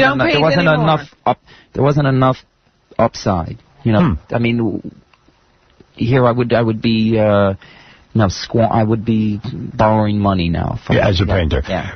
So explain the political thing to me, and this is what doesn't make sense to me with you. I am not. By the way, I am no liberal. No, I backed Governor George Pataki. I backed Mayor Giuliani, Senator D'Amato. I backed. I love D'Amato. D'Amato Whitman. was really fantastic. I've had tremendous times with these guys, and I believe in them. So I'm not. But Bush is absolutely dumb. Well, the president. He's the Chloe Svayenge of presidents. Chloe's very bright. Okay. The president's job really is delegating power. Other than that, he's posing for pictures and well, he's delegating for the wrong people. I think he's put together. There's some bright guys and gals. The whole connection. There's bright guys and gals in that administration. I can't believe this. The liberal mainstreamers are revolted and repulsed by the sensibility of the lowest class of working people, working Americans, but they become somehow elitist when they legislate. They pander to the most crude sensibility, like beauty pageants. They win a beauty pageant, they say, I want to feed all the homeless people, I want to feed all the starving people in the world. I mean, it seems to me that I'm gonna have to smack you around. You don't have any problem. One would have to be slightly unpopular to have profound vision. The movie is called The Brown Bunny. Yes. It opens tomorrow in New York and Los Angeles and in theaters everywhere. And do you think this administration will see this movie? Forget the movie. No, probably not. I'm not embraced by the men and women that I love. Republicans pander to the movie. To the wealthiest traditionally. Make sure you vote for Bush. Please. And make sure you vote for Kerry. And let me just say something. Don't vote for Kerry. Even if you pander to our show will be off the air. And by the way, the religious right wants to do away with movies like yours with oral sex in it and free expression. Yes. And that's not the Republican way. It used to be Ronald Reagan's and Barry Goldwater used to say, hey, let's have a society where we stay out of the bedroom. Yeah. And they've gone away from that. And stem cell research should be allowed. Vincent, you're really not for Bush. I don't believe it. For a second, I think you're doing it to shock me today. No, I'm really for... You don't care about Not only do I like Bush, my favorite girl in the whole world is his daughter, Barbara. Barbara Bush. Mm-hmm. Not the ex-first lady, Barbara Bush. No, I liked her, too. You did. I like that she didn't dye her hair. But why is Barbara Bush the younger your favorite girl? She was just I sat next to her at a fashion show once, and did you come on to her? No, she ignored me the whole time. Really? She said to people later on that she was shy and she liked me. She was just shy, but would you have oral sex with her? I'd you put her in a film? I'd be happy to just walk around with her. All right. Well, there it is. We do disagree on one thing, then. Let's go over to George. Take a few phone calls, Vincent. Okay, people seem to be anxious to speak to you. Go ahead, George. What's up, man? Hey. Hey, listen, man, I just wanted to say thank you so much for screwing over PJ Harvey, man. Her new album is unbelievable because of you. Thank you. You went out with PJ Harvey? No, she was. I never went in there, touched it, sniffed it, nothing. Nothing. Howard, that's a good friend. Tell us everyone you've had sex with. Not so many famous people. I go with broken down, lost girls. You That's like my that. thing, yeah. You like to save them. No, take advantage. Oh, you like to take advantage I like to be the last straw. Okay. You know, like the thing. You like to break Just them. before they're in the mental institution. Yeah. Okay. That's when I get them. No, I get them there. He's like a halfway house. All right, let's go to your hometown of Buffalo. Allison from Buffalo. Go ahead. Next word, and up and up and up. Come on, everyone's crap. Can I say crap? Yeah, crap. Go take a crap if you're from Buffalo. We would say You big miserable bastards. You're all miserable there. Why do you hate the Buffalonians so Because much? he was You're very lonely in 10-cent Buffalo, that's nickel why. and Buffalo dimers. would be lonely Yeah, if you go had to the nobody. Mighty Taco and have a meal. Okay. All right, well, I hope Allison. your next movie is as good as the last one you made. Yeah, thank you. Wow. Then it'll be another masterpiece, you moron. All right, so obviously things went badly in Buffalo. You know what? I've Were you unpopular? I take the high road. I've taken the high road with Buffalo a million times, but those days are over. Did you graduate high school from Buffalo? Let's say I had my ups and downs with school. Is your family still there? Yeah, my mother and father Did you talk and to them at my all? sister. Now and then I say hello. I'm a nice, I bought the car. But you hate them? No, yeah.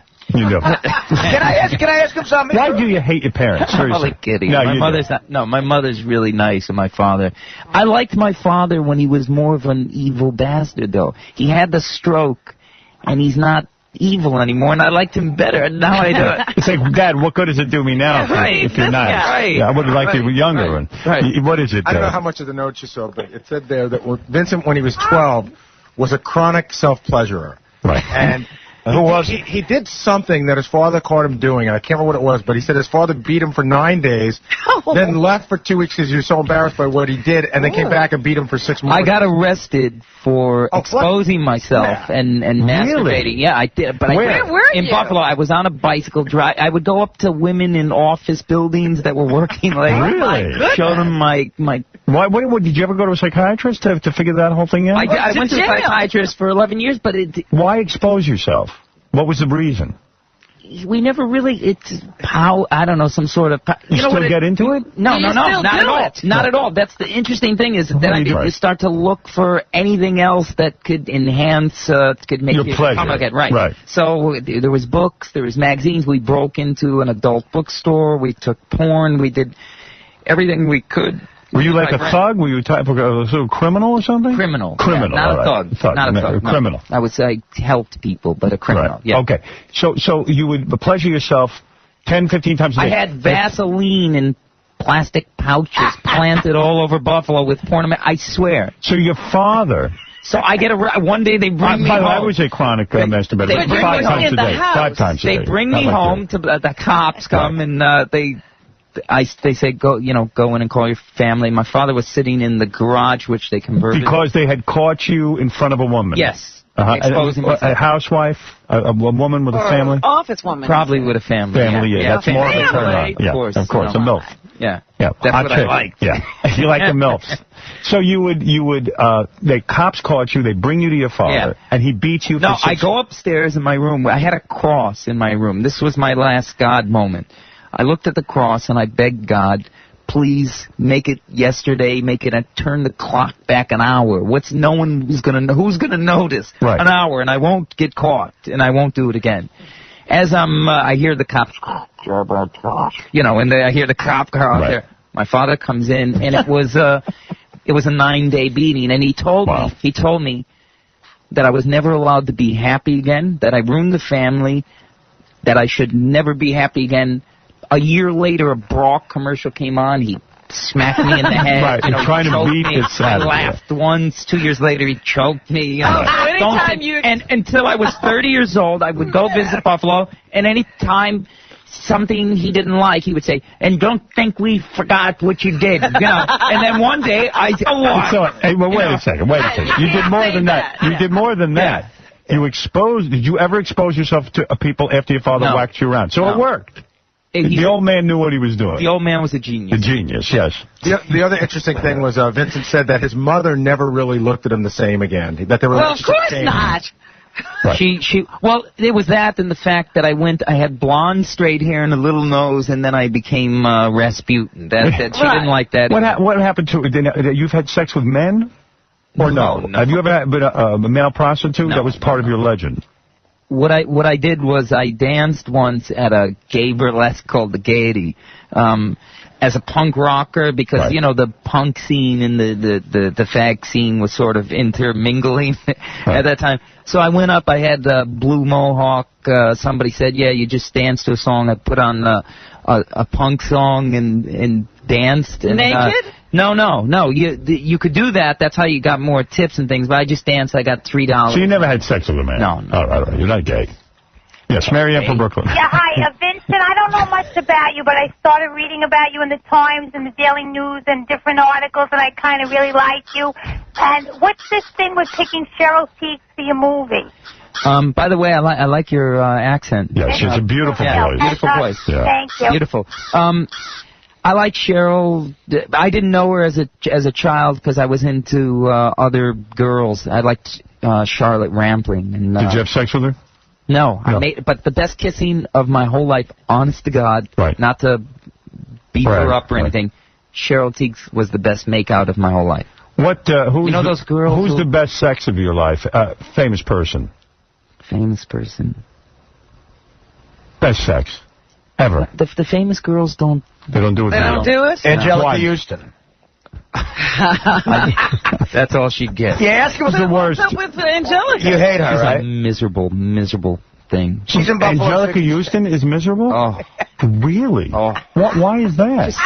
Spoiled, nasty, selfish, ego. I remember when we were doing Buffalo 66, I needed to change something, the time, 15 minutes, and I asked Ben Gazzara first. I didn't ask Angelica first. Okay, that cost me 600 roses. Wow. Wow. It's hard to be a director. You have to put up with egos. Oh boy. Yeah. Too much, right? So, that I work with you never use her again. People who don't know they're even being filmed now. And the Brown Bunny, almost other than Chloe and Cheryl, but Cheryl doesn't know actually when we're filming, but no one else even knows they're in a movie. Smart. That way way they don't bother you. Yeah, and you throw them a few $100 and you're a hero. All right, let's go to Zolar. Zolar, you're on the air. How come it says Zola? I said I'm Phil, the fag, and he doesn't be very open about his experiences in the Gaiety is what I'm calling about. You remember when you used to pleasure men back in the Gaiety? Now, stop saying that. Says that didn't happen. Over on the air, Tom. All right, let's go to... You want to take 2 more calls? Sure. All right, let's go to Reed. Reed, you're on the air. Vincent. Yeah. How you doing, man? Just want to say thank you for making such amazing movies. Don't look back to Buffalo. If they give you a hard time, just keep on pushing forward. Thank you. All right, there you go. Let's go to Anthony. There's some love out there. Damn right. Anthony, go ahead. Howard, huge fan of your show. Thank You're the best. Let me say this. This guy is such a poser. I mean, come on. Angelica Houston, Susan Sarandon's a hag, De Niro's derivative, Tarantino's a jerk. I mean, is he serious? Yes, he is serious. Yeah. I'm serious. What's his opinion? He didn't say De Niro's derivative. He said people are derivative of De Niro. He didn't name names. De Niro's brilliant. I just said the people who sort of imitate him, it wasn't a good generation. Yes, Garo, you're on the air. Hello. I would like, first off, I want to say I'm a huge fan of Vincent Gallo. Okay. Buffalo 66 is one of the best movies I've ever seen. There you go. But, and he's also, Vincent's got a reputation from some people of being a real a-hole. Right. But if you ever meet him in person, he's the nicest person you could ever meet. He's just amazing. And I just thought I'd bring up a few things you could ask him about. Okay. First off, you might want to ask him about Christina Ricci taking a pee on the set of Buffalo 66. Is that true? She peed on the set? No, she peed in a restaurant. A restaurant in Buffalo.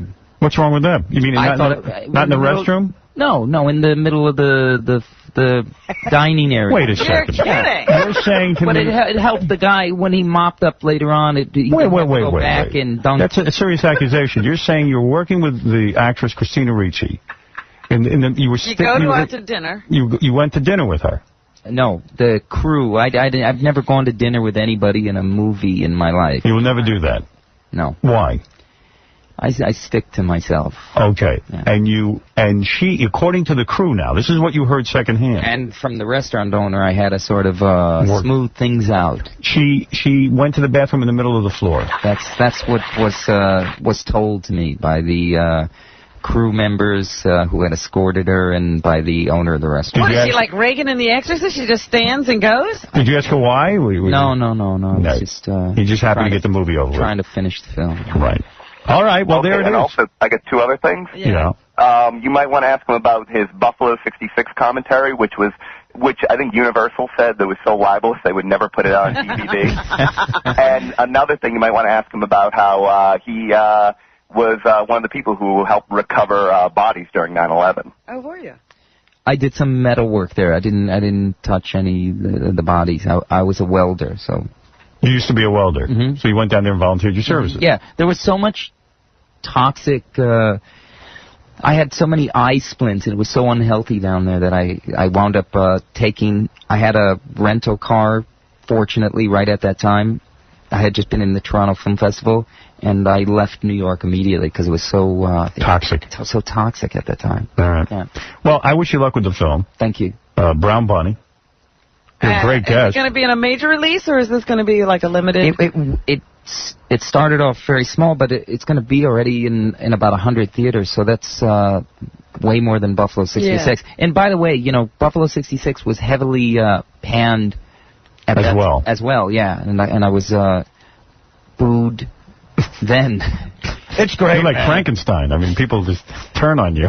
I never really gotten that movie. I tried to watch it. I never really got it. I had to bail. I'm sorry. It's honestly it's in my top 20 movies of all time. I know you talk very highly about it. I couldn't. I love it. Yeah, I'm a Giant fan. What was going on? I'm a Giant fan, so I like seeing anything. You should. I have the Super Bowl 25 videotape. So do I. If you watch that, it's like a dramatic film. It's unbelievable. Yeah. The thing I don't I got through so little of the film, I don't know what they're talking about. The thing I don't understand is why make out with Daryl Hannah and not push to go further. Exactly. Making out is nice. That's nice. Making out is nice. Yeah. Making out is if you don't like the girl, making out is horrible. Who do you hate? If you like the girl, making out is the greatest. Who do you hate the most in this world? Who do I hate the most? Who do you wish cancer on right now? Let me look. Yeah, who's on your cancer Take a look through your book. Donald Forst from the Village Voice, Deidre Williams, that pig from the Buffalo Evening News. Oh, good, you do have a list. Colin Brown, the editor of Screen International. Lisa Schwartzbaum, you piece of crap, from Entertainment Weekly. Dick Peck, the queer who gave me the bad review in Art Forum. Teresa Peters, Kirsten Dunst agent, who ball-busted me just before we were supposed to shoot with Kirsten. Other than that, I mean... That's it. All right, so that's it. It's a pretty light But by the way, Evan Bernard, Russell Simmons, I get money to say their names. I want to... Do you? I believe that. I want... Oh, you know who's the worst of them all? Who? You know this girl, Paula Froelich from Page Six, and that guy, Chris Williams? Yes. Yeah, them. You don't like them? Why? Oh. She's just a mean, nasty, smelly, scuzzy broad. Wow. Disgusting, yeah. And Paula, go ahead, write whatever you want, because you're next in line for a curse. Good for you. Yeah, I'll curse both those horrible boobs. Oh, dear. Oh, dear. Check every day, girl. Yeah. Feel the lumps. See what happens when your father beats you for 15 straight days? I'll tell you. See the anger? Whenever you see Jesus, thank that man. Look at what it turned into. I know that anger, dynamo. pal. You got to do what you got to do. Listen, it feels good, though, right? It feels great. Yeah. I should get my own radio show. It's the greatest. Get it, man. Now I see how you wake up in the morning. The only reason to wake up is to curse people See, now out. you're relieved. Now you're fine. Who have I wished cancer on? I've wished so many people. Oh, God, there was that guy in Chicago. The guy in Chicago, yeah. You prayed to the Lord Jesus that Arsenio Hall gets AIDS. Right. And that didn't work. How do we know? How do we know? How do we know? He probably does have Prove it. That's right. Prove it.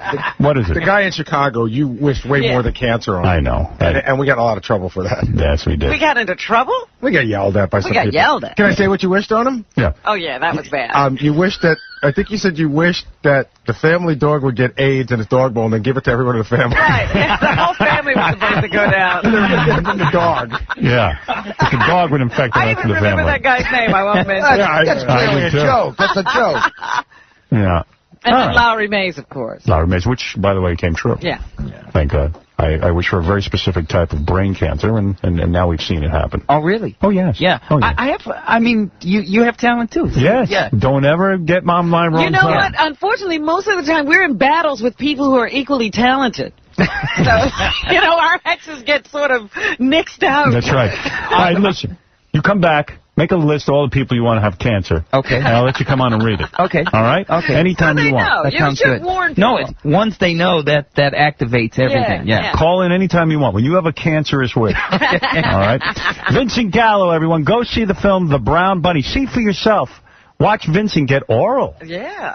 See what that's all about. From a hot actress. And Real are you oral. well endowed? You're showing yourself. Believe me, he must be. He's busy showing it all over Buffalo. Who would make a film where you could see their bird if it wasn't I've gigantic? seen that happen. Good for you. Harvey Keitel, right? Yeah, Right. what happened there? And Richard Gere. And these guys, you can't keep them in their pants. There are guys who do show their wiener despite its small... How about the ass shot with the Douglas guy? Remember with the Sharon Michael Stone? Douglas. Yeah. Oh. Who wants to see that? Oh. It was like a broken down ham hock. Yeah. it was bad. Vincent Gallo, everyone. We'll be back right after these words. Speaking of Tata Tooth, he almost took his head off yesterday. You missed it. What happened? I got really upset with him again. After the show? Yeah. In real life. Yeah, it was pretty ugly. You can't tell me what it was about? Yeah, I could. I don't know. I don't know if I want to embarrass him. Oh, it's that bad. I seriously don't know whether I want to. I think you got the point yesterday why I was mad at you. Yeah, no, I did, but I wasn't even mad at you. It's just I couldn't believe you didn't get it. He never gets it. He always argues with me. Huh. That wasn't an argument. I just really thought I thought I was doing the right thing, but I guess... I can't believe it, especially in light of the whole Jackie incident. All right, let me tell Robin what it was. All right, maybe she'll... I mean, there was never a chance that you weren't going to do this, right? Talk about me. No. It popped in my head when I was sitting here looking at you before. I was sure that, I spent the whole afternoon and night not sleeping. Thinking, oh, really? Oh, sure. So you might as well do it since he lost sleep. Oh, okay. Well, if he lost sleep over, let's do it. I didn't lose that much sleep, but it did bum me out. I mean. All right, no, let's say ahead of time I'm not going to raise my voice during this, all right? I'm just going to have a discussion. Well, you've already had I already raised my voice. Yeah. And I did it pretty cool. Right. Yeah. I mean, first of all, you shouldn't bring that kind of stuff up to me in front of all those people anyway. Well, I had no idea that it was going to be wrong. You know what I mean? I thought I was, doing a good thing. All right. I thought I was going to get a gold star. All right. I'll explain this to you, but we're going to give it a 10-minute time limit so it doesn't turn into a big ugly thing. All right. All right. Start the clock now. All right. Wait a second. I got it. Are you ready? Start the clock now. I got it. All right. All right, turn that off. All right, here's what happened. I go back in the office yesterday, and there's a million things going on, and Baba Booey says to me, Wolf, you're going to love this. We pulled a great practical joke. Okay. I said, oh, great. Great. I remembered that John said they had a practical joke brewing. Yeah. Well, I think that was something different. That's different? No, this was it. Oh, this was it. Yeah, because when I got the idea for this, I actually ran it by John, and he thought it was good. And you ran it by John. John actually that was a good idea. John actually gave me a couple of good jokes for this practical joke. Anyway, so what was Baba Booey's big practical joke? Yesterday we had in Mike Judge, of course, from Beavis and Butthead, who was a real good sport, stayed with us for an hour and a half. I thought he was real funny. It was a lot of fun having the guy in. And I'd like to have him back on as a guest. I thought he was real good. Didn't you? Yeah, I thought it was fun. It was kind of a nice, was a nice energy to have him in the room. So Baba Booey, using his quick wit, decided he is going to do a practical joke on Mike Judge. Oh. So when Mike Judge goes back to record... you're such a piece of all right, we promised we wouldn't raise our voices. Oh. So I was so tempted. You know what I wanted to do yesterday? As Robin was walking out, I was going to pull Robin into a room and tell her that I did this. And tell her you did this. To get her reaction. No, I wish you would have asked someone. I would have liked to have gotten her reaction before you had a chance to... All right, so let me finish the story. Oh, he thinks I would react differently? Yeah. So anyway, I go, yeah. Well, now, there's a possibility that... Because I do lie to you in the halls when you do something good for air. As Gary is telling me this story, you got to understand, Scott Einziger's in the room, Robin from the E! Network, Jackie Marlowe, John. Yeah, because I walked in there for a second and there were a whole table full of people. Yeah, and I couldn't understand why there was a table full of people, because Jackie Marlowe never comes back. Actually, I didn't have them in there. I didn't put them in there. Everyone was waiting for you. You had another meeting first, and so all your meetings were backed up. Oh. I wanted to see the beheading. No, was that what it was? No, it wasn't. Jackie had questions for me. Jackie had questions for you, and the E! people were waiting for you. All right, okay. All right, so evidently there was a lot of people had a lot of different things, and everyone wanted to get out of there, so they were all waiting for me. So it was kind of weird, so Gary couldn't wait to tell me in front of all these people what he had done. So I said, okay, what'd you do? He says, well, I took Mike Judge back into the production studio, and you know how we have some of the celebrities cut IDs and stuff? Sure, yeah. And Mike was good enough, after being here an hour and a half, Mike was good enough to cut a few IDs. Gary goes, boss, so what we did was, I wrote a whole bunch of ridiculous IDs and had Mike Judge standing there for a whole long time cutting all different IDs that was stupid. Even an answering machine message for me. It was exactly, you can see it's 3 minutes and something seconds. So anyway, I go, Gary, what are you doing?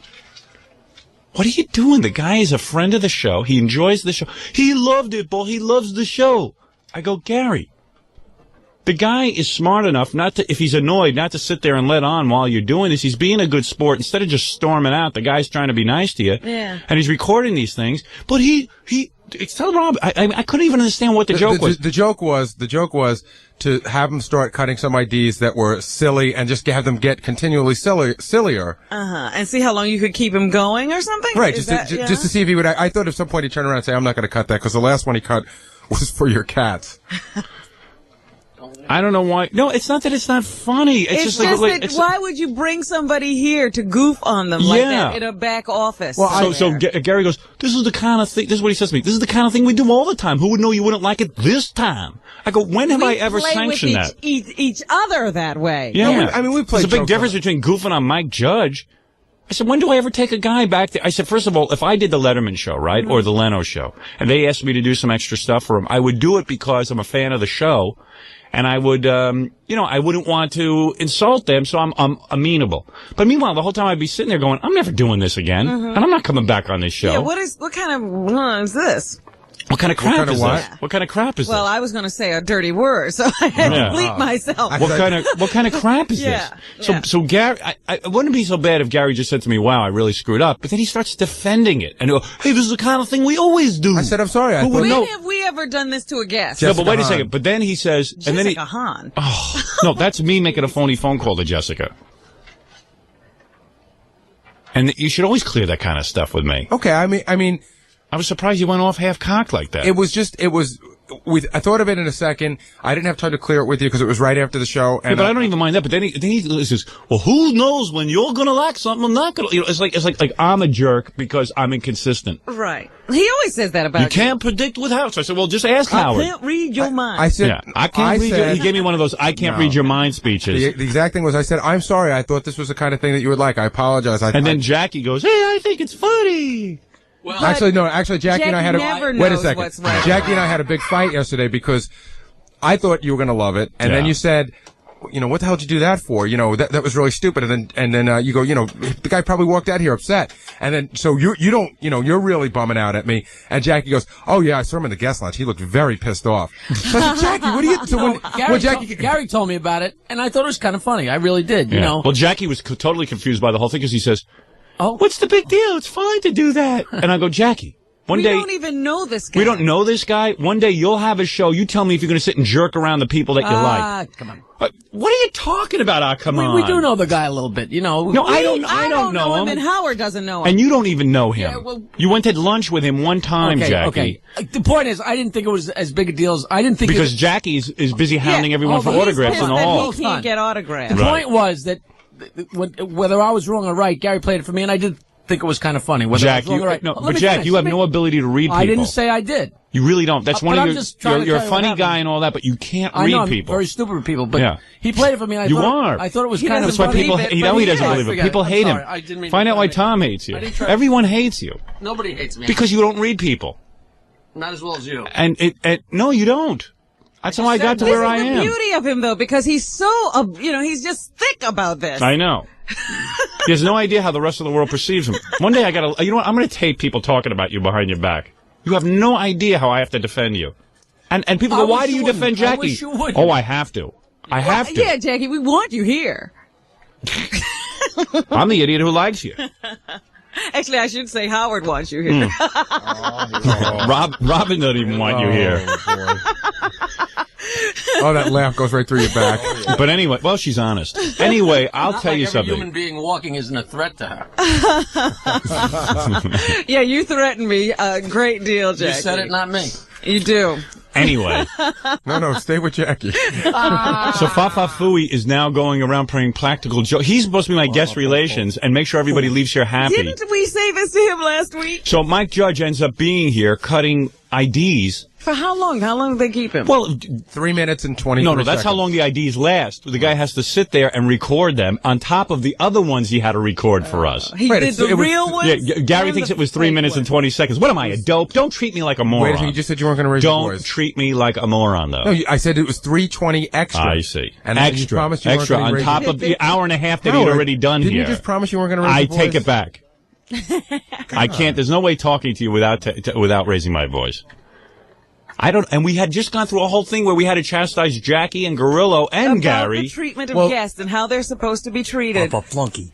Mike Judge, you better pray Mike Judge comes back again. He will. All right, we'll see. John had lunch with him yesterday, and he said he'd love to come back. Good. Pretty upset at lunch. Shut up.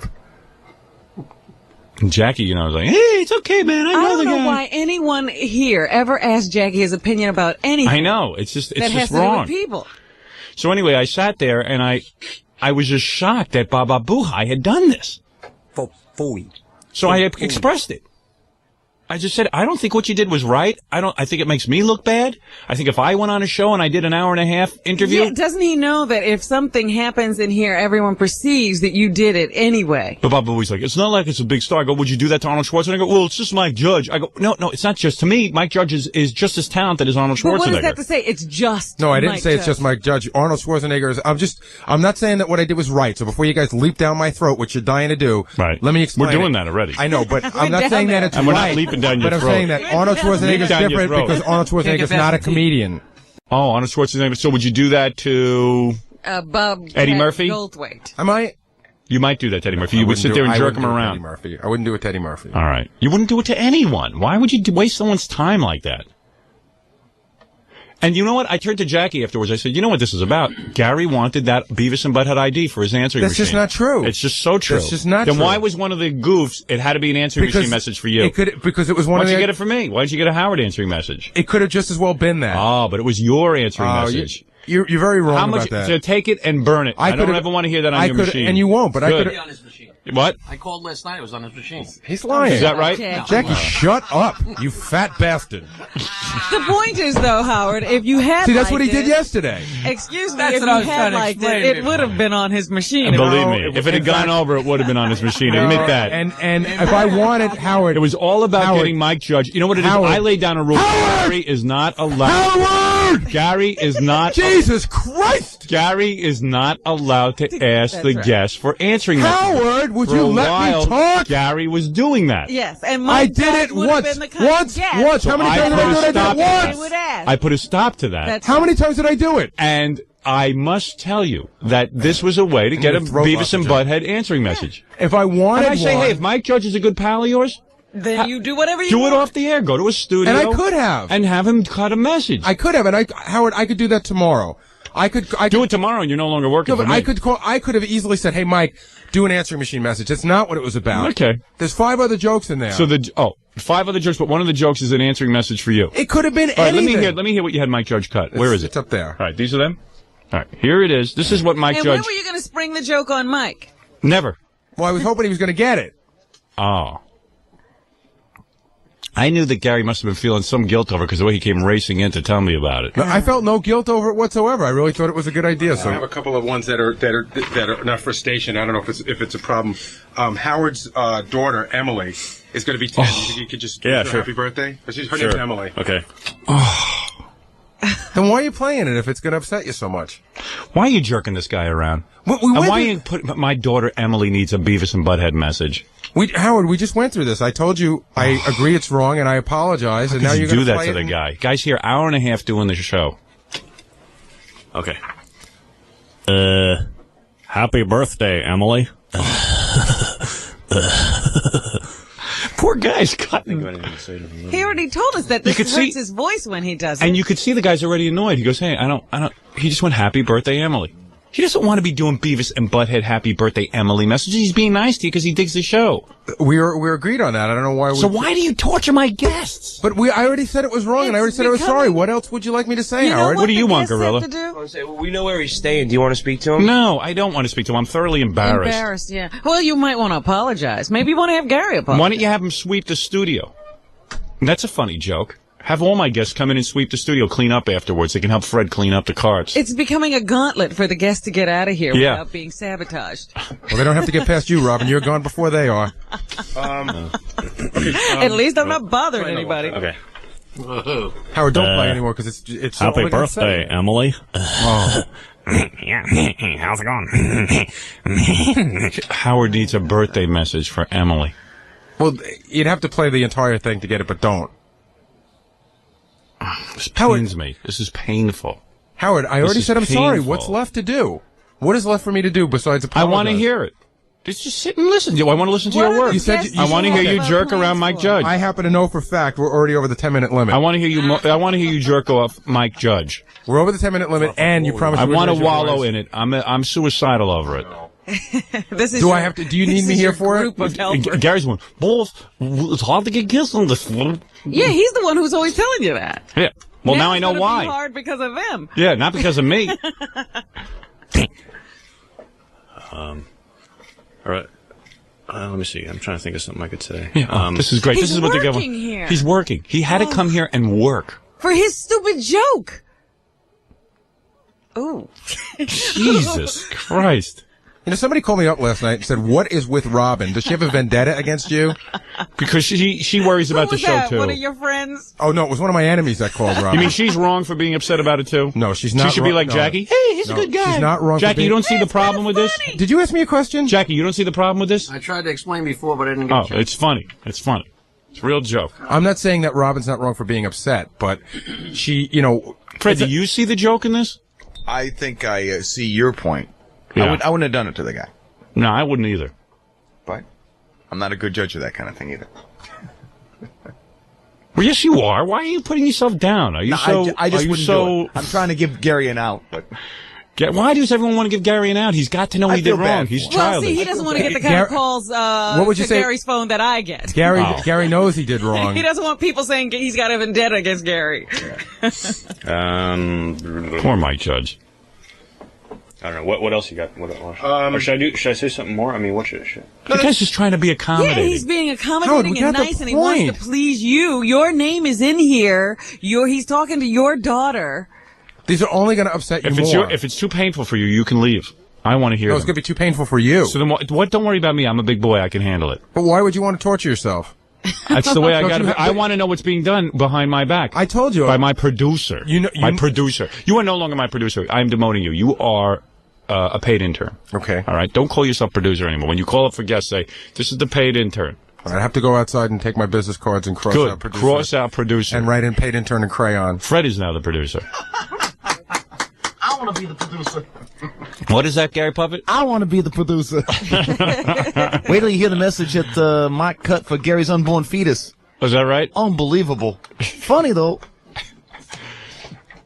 It's a birth announcement. Pretty good. I don't know what to... Okay. Should I say something about your dad? Your dad's cool. Your dad's cool. Oh. Your dad's cool. Poor Mike Judge cutting birthday announcements at my radio station. It gets a lot worse. Ay.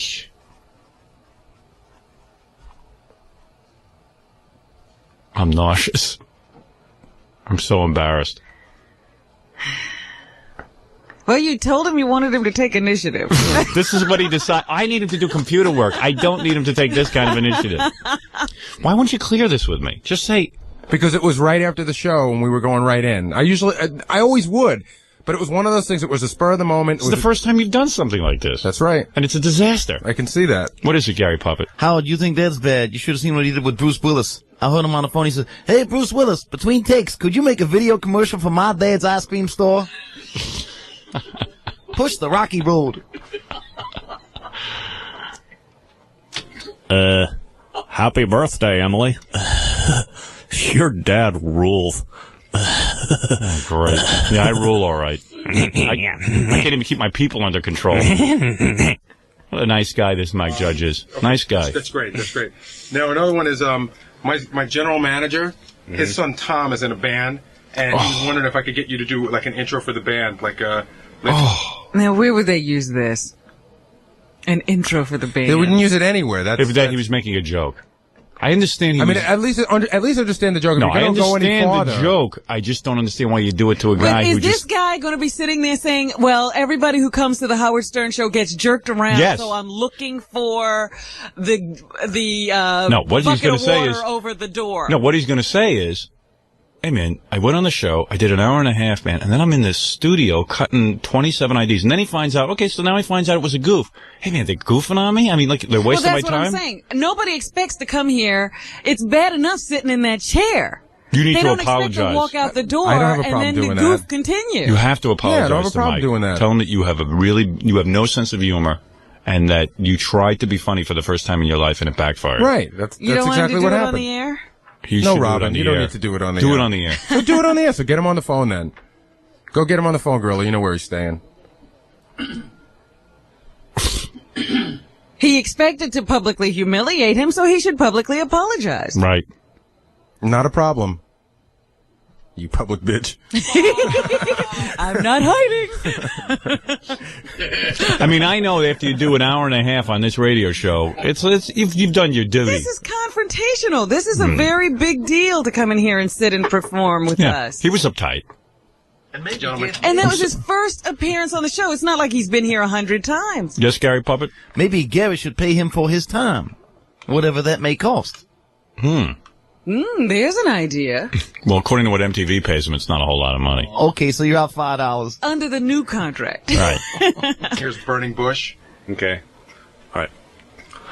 Ladies and gentlemen. He's cutting IDs. You know what? Can I just say something, Howard? Yikes. Again, not defending myself at all. Right. I got the impression as he was doing this that he gets asked to do this sort of stuff a lot. I'm not saying that that's right or anything. No, it's not right. It's not right. And there's a certain, we're trying to create a perception of this show as a major player in the realm of Gary, show you business. gotta protect me against stuff like this. Howard, how many times can you go over the same ground? But we went over this a week ago. You say, how can we go over this the same ground? We went over it a week ago. The difference there's no difference between Jackie hounding the guests in the hall for autographs and you hounding them for IDs, even though it's a joke. Can I tell you what I thought the difference was? Is there a difference between that, Jackie? Howard, can I tell you what I thought the difference was? No. There isn't, right? No. Can I tell you what I thought the difference was? Jackie, is there a difference between you asking someone for an autograph in the hall and asking... Do you need anybody here? Exactly. Actually, I want to hear it. It's much easier to give an autograph than to do this. Yeah, I'd rather Jackie ask for autographs. But can I tell you what I thought the difference was? What? You want to know? Yes. I thought that the difference was that this was at least for the air and that Jackie's wasn't good for anything except for Jackie's notebook.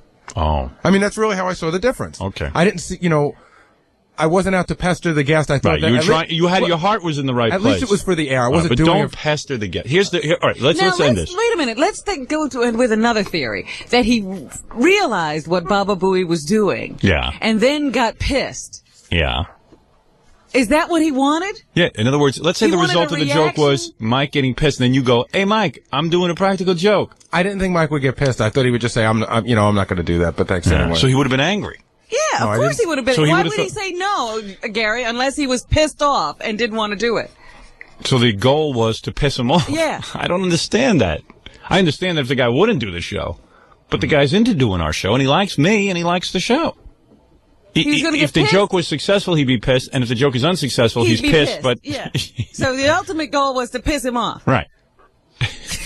Well, you work, Gary. You're real good. You pissed me off, I'll tell you that. All right, listen.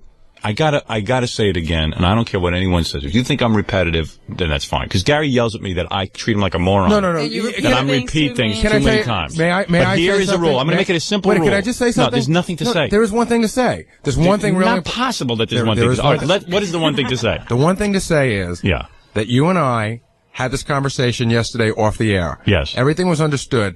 Why do you feel it's necessary to berate me on the air for... now 20 minutes. Because now I'm closer to 10 o'clock, and I'll be done soon. Well, that makes sense. All right, fine. That makes Everything sense. I do makes sense. That's what I need you to do. But you understand how... Wake up. Why? He doesn't get anything on the show. Yelling at you off the air doesn't do me any good. Well, that makes you feel a little better. Good. Here's the new rule. It's not actually a new rule. It's an old rule that I always assume was there. Said one more time. The guests are sacred. They are our friends. They are friends of the show. Mm-hmm.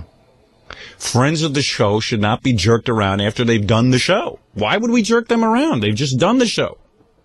And they're walking away happy.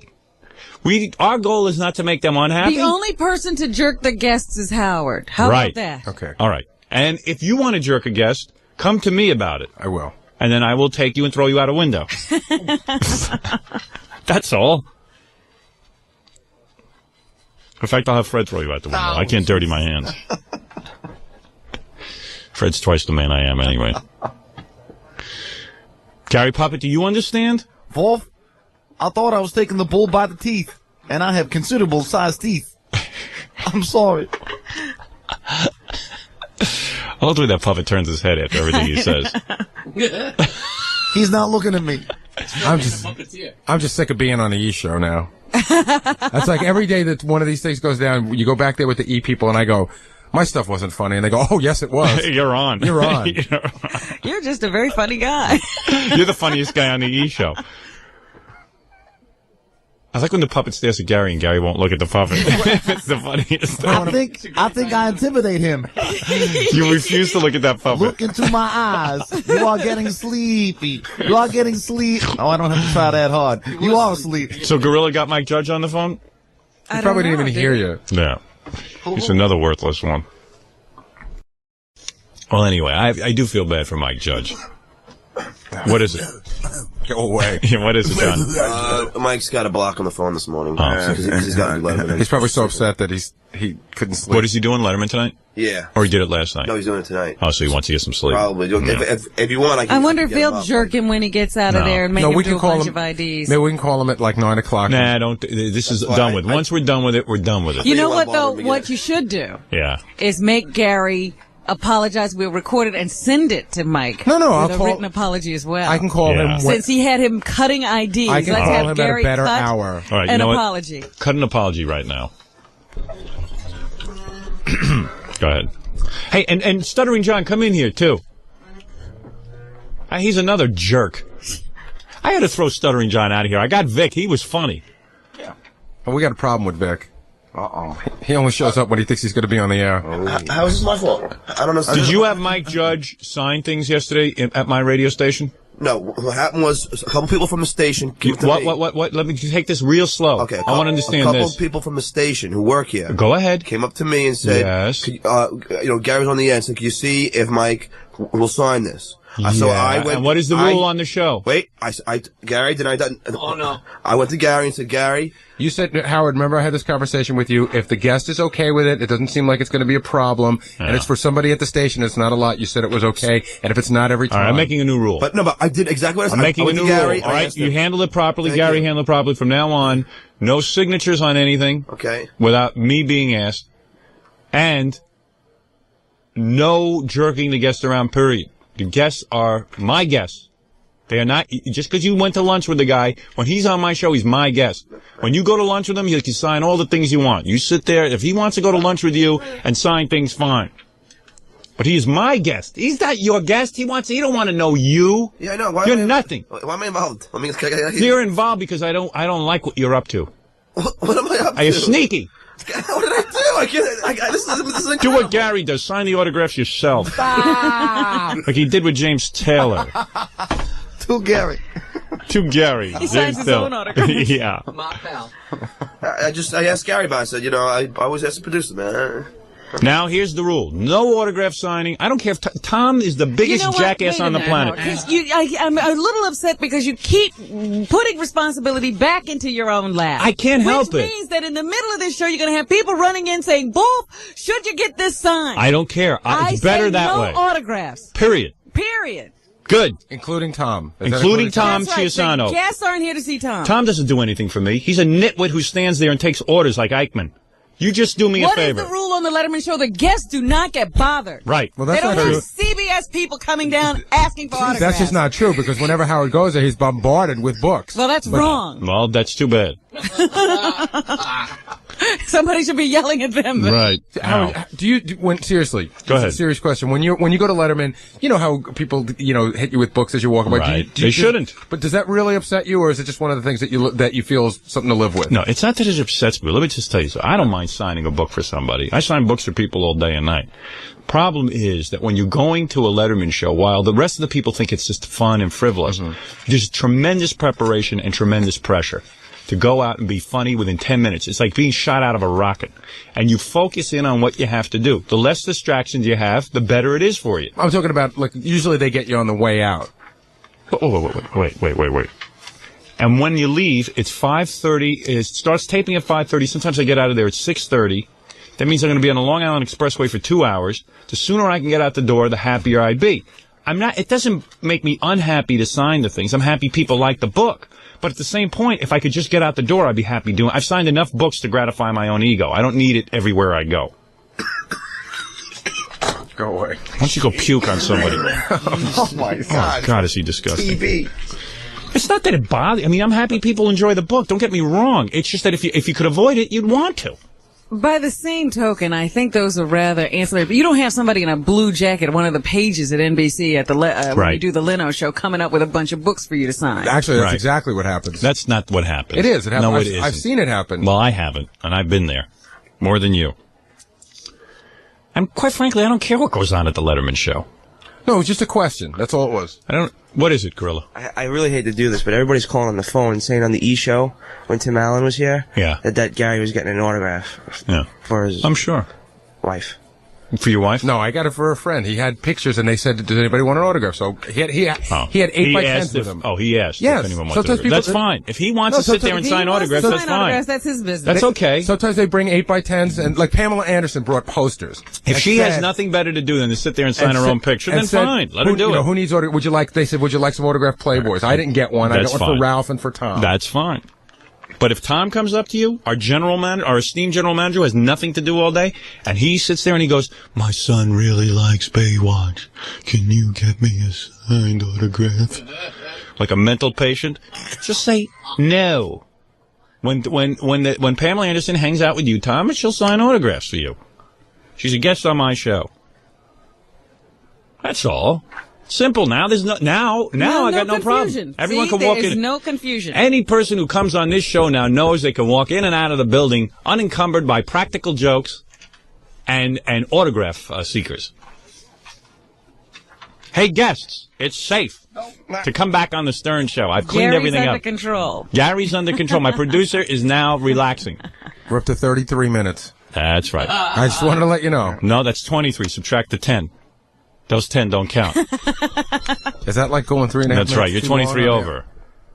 I'll tell you something. I've got problems on this show. There's no question about it. I've been very busy and I haven't had time to sit and lecture. You are no longer able to keep track of everything that's going on here because you've gotten too busy. That's right. Usually I used to be here till 2, 3 o'clock, but I can't. You can watch them. It's a big party here after I leave. No one here on this show has worked any place else. They don't know what it is to really work. That's why I never lose anybody. Who would work anywhere else? There's no work going on here. Howard, being here till 3 o'clock I need someone to produce my producer. Being here till 3 o'clock yesterday wouldn't have changed anything. I still would have made the same stupid mistake. All right. Well, listen. He doesn't need a full day to make that many mistakes. Okay, I understand. I need a full day for something else. All right, Fafafui, you are not going to... Hey, can I unveil the Robin puppet? Yeah, go ahead. Where is it? Yeah. Hold on a second. Let me see. I didn't know there was one. Go ahead. He's got a Robin puppet. How he has the energy to make jokes now after his first joke bombed. He's on a roll. He's on a roll, all right, Gary Puppet. Hope this works. This is why I don't think any of your lectures make any difference. He's never cowed. What's he going to do? You just can't break him. What do you want me to do? You want me to fire him? No, I don't want you to fire him. So then forget it. Past that point.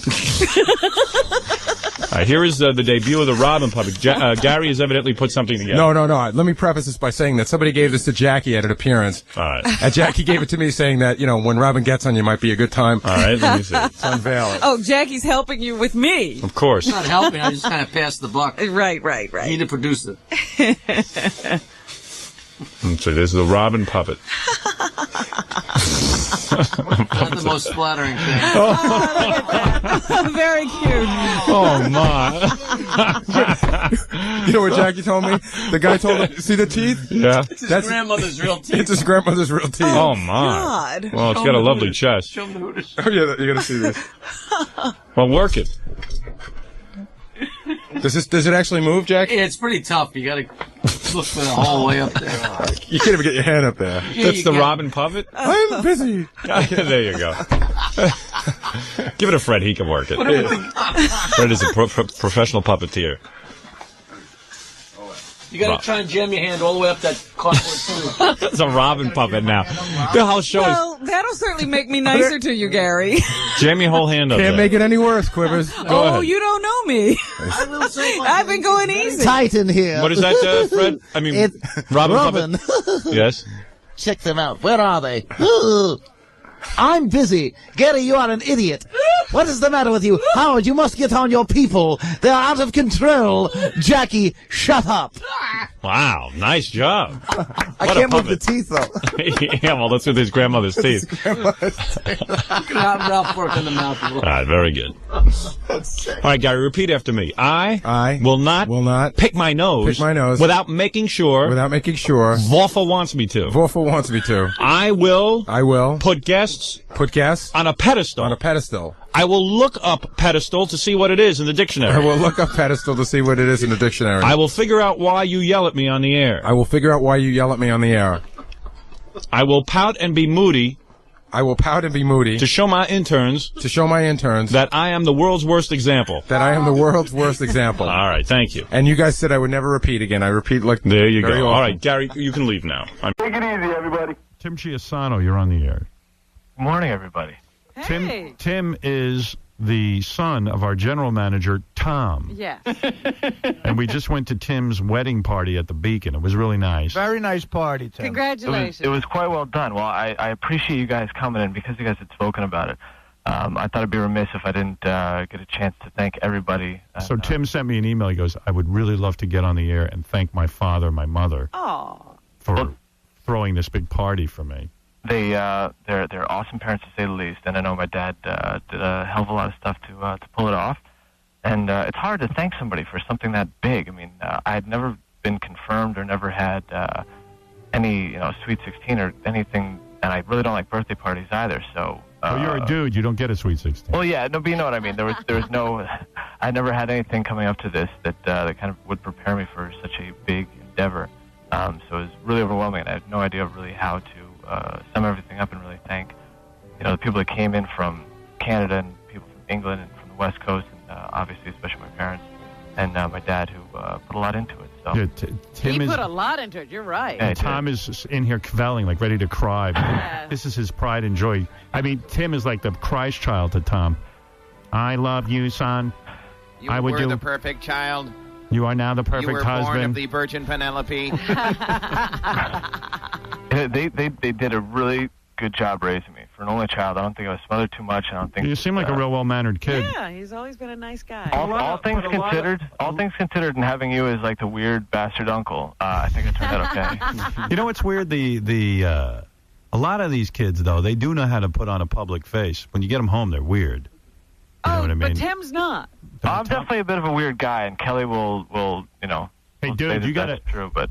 I'm waiting to see you in about 5 years when that puppy dog look on your face changes. Like, he follows around this wife now, like, oh my, like he's hypnotized. Well, did Tom tell you the story of him letting the door close on his mother? Yeah, I mean, it's like unbelievable. But 5 years from now, he ain't gonna have that look on his face. Well, I'm reading in the paper today how it's the little things that make love go away. It's those little irritating habits that you don't know yet. And girls don't realize a guy marries you, he's totally in love, and then crap changes. All of a sudden, he starts to see those things. I don't know.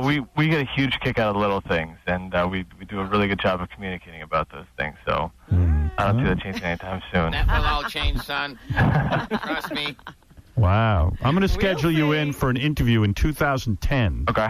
All right. Gary, make sure that young Tim is on the phone with us in 2010 when I can interview him about his marriage. Get ready for the fishing trip to Montana. Yeah. So who gave the biggest gift? I heard there was one relative gave you 10 grand. Oh, man. What did Mel give you? I can't believe this is actually public knowledge. This is so bizarre. No big deal. Mel says it's okay. Don't disclose numbers. Mel said it was all right. I called him. No, seriously. All I know is getting a huge wad of cash from Artie was really bizarre, and besides that, I mean, overall, the generosity was amazing from everybody. But wait, Artie paid you in cash? I believe so. What, was it on a roll? What are you doing, Artie? You give a guy cash, man. You give a man cash. You write a check. You're a young man. Take a little cash. Can I tell you a great cash wedding story? First of all, giving cash at a wedding is a very Italian thing to do. Right. Yeah, no, it's a very Italian thing to do. My parents did it their whole life, so when I started going to weddings... What did you give them? I gave him $750. But you know what? If you lost the envelope... Well, no, you're not going to lose the envelope. Howard. Yeah. So I go to a wedding. Don't come to me if you lose the envelope. It's on you. That's what I mean. I go to a wedding when I'm in my late 20s, and I give a very good friend of mine an envelope with cash in it. No. And I give it to his grandmother-in-law. Never got it. Just never got the, He called me. He said, listen. You think she kept it? I think it got lost somewhere. Mm-hmm. So I started giving checks after that. But giving cash is a very Italian thing. So I gave you $1,500. Robin clocked in with $1,500. It was, like I said, the generosity was amazing. Whoa, never mind that. What did Mel give? So wait a second. Were Robin and I the highest, aside from the $10,000 some relative gave you, were we the highest guests? Absolutely. So we paid you more than Mel? I believe so. I mean, we got so many cards. We went through it and we wrote the amount on every back of every card so we could. Can you get those cards and check what Mel gave you? No. Yeah. I don't. I'm at the office right now, so I don't have anything on me. But what is your best estimate of what Mel gave? Did he give you over 500? 1,000? I'm not too sure.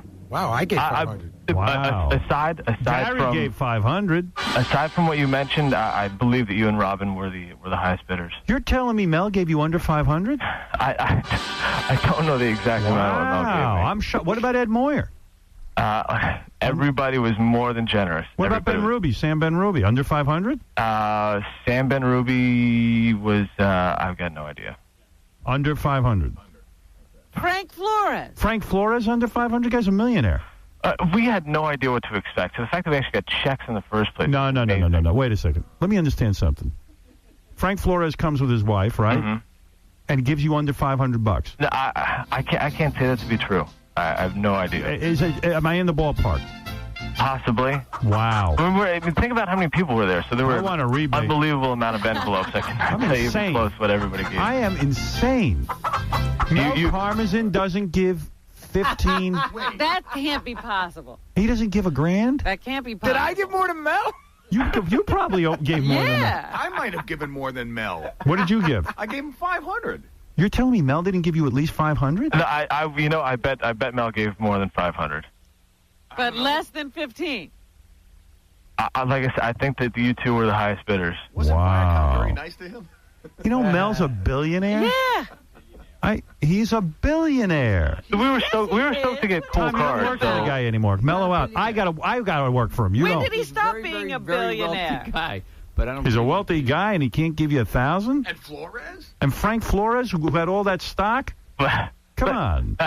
These people might be getting a bum rap, and they could have doubled what you gave me for all I know. But as far as I think that you guys were the highest bidders, and besides that, there were so many envelopes. Where are those cards where you write down what people give? They're in my kitchen. Right. Call tomorrow. Okay. From the kitchen. Please, from your kitchen before you leave for work, and I want to go through the cards with you. It'll be fantastic. Oh, that's awesome. More bizarre public disclosure. See, this is why I'm going to die broke. I'm such a dope. You know what kills me? What do you mean you're a dope? I'm giving too much money. Artie, but you gave us all cash, so your stuff will end up, getting the coolest things for us. The rest we'll put in the bank, but the cash will actually keep around and used to spend on cool stuff. But you know what kills me in all this? Seriously. I mean, what the kid is saying here now is that Mel Karmazin, a billionaire. He's getting away with murder. I'm talking about an actual billionaire. I've met the guy like maybe 5 times in my life. Dude, how many times have you met me? 6 times. Exactly. Well, I never met Artie. Like I said, That's right. Right. But Tom's a good guy to me. He's let's be honest. Guy. I mean, these gifts were for Tom, not for Tim. I mean, because we know Tom. I guess. I mean, it was Tom's party. Never having a big function or anything, coming up to this, I had no idea what to expect.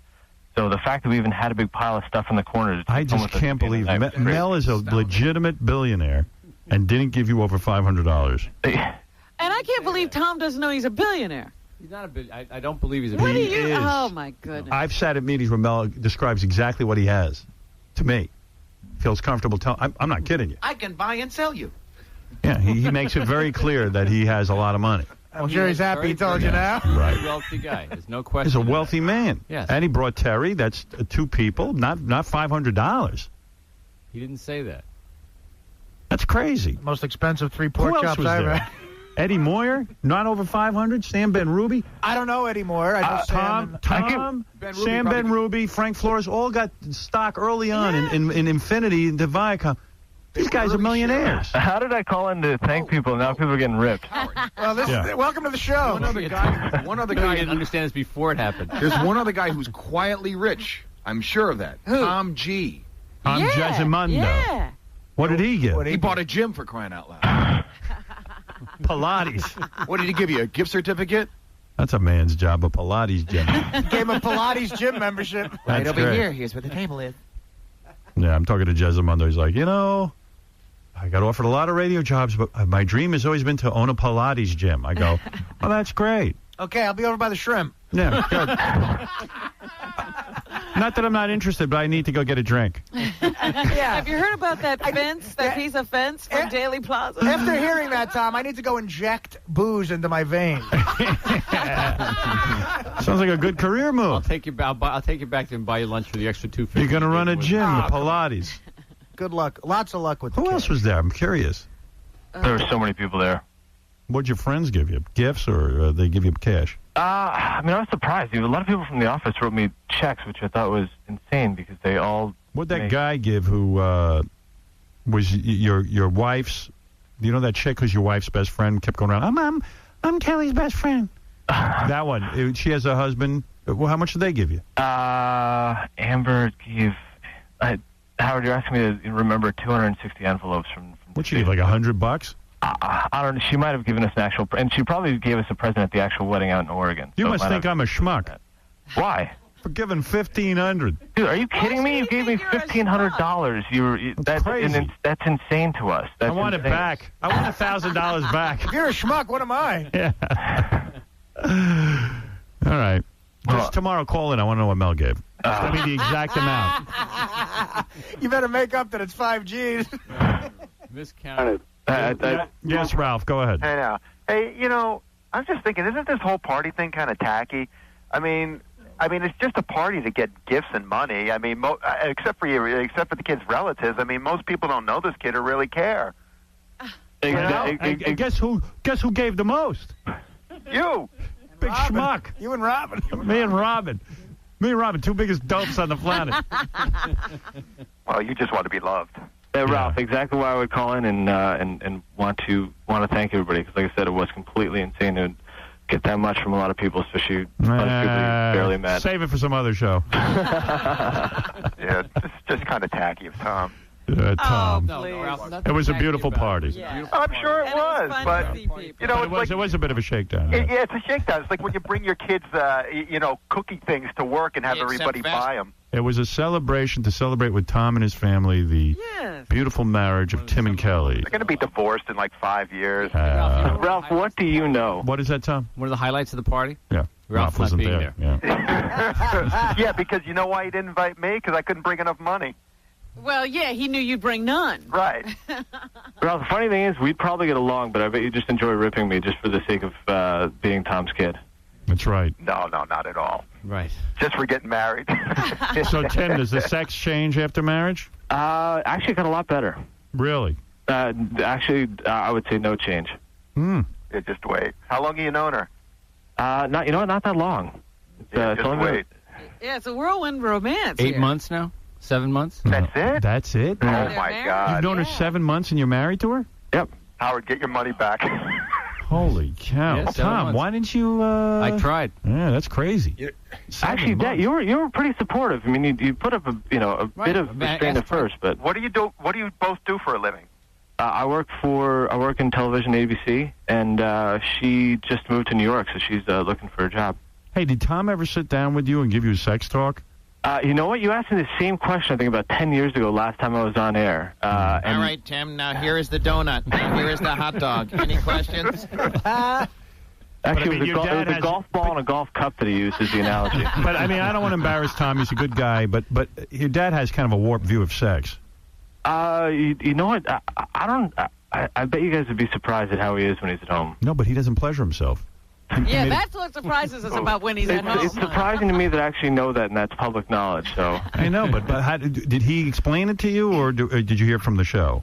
Probably a little bit of both. Wow, you explained it to young Tim? No, I never discussed it with him at all. Son, come into the room. Did you not? Tom, go ahead. Discuss it with your son now. Now's the place to do it. Did you tell him not to touch himself? Did you tell your own son not to touch himself? No. Why do you have a pact with... Your wife told us you have a pact with Jesus Christ.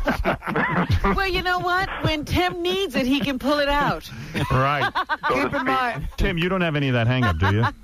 No, not whatsoever. You don't have a pact with Jesus Christ? I don't know Jesus all that well, so I don't think that's something I'm willing to give up. Right. You don't know Jesus at all. Why don't you invite him to the party?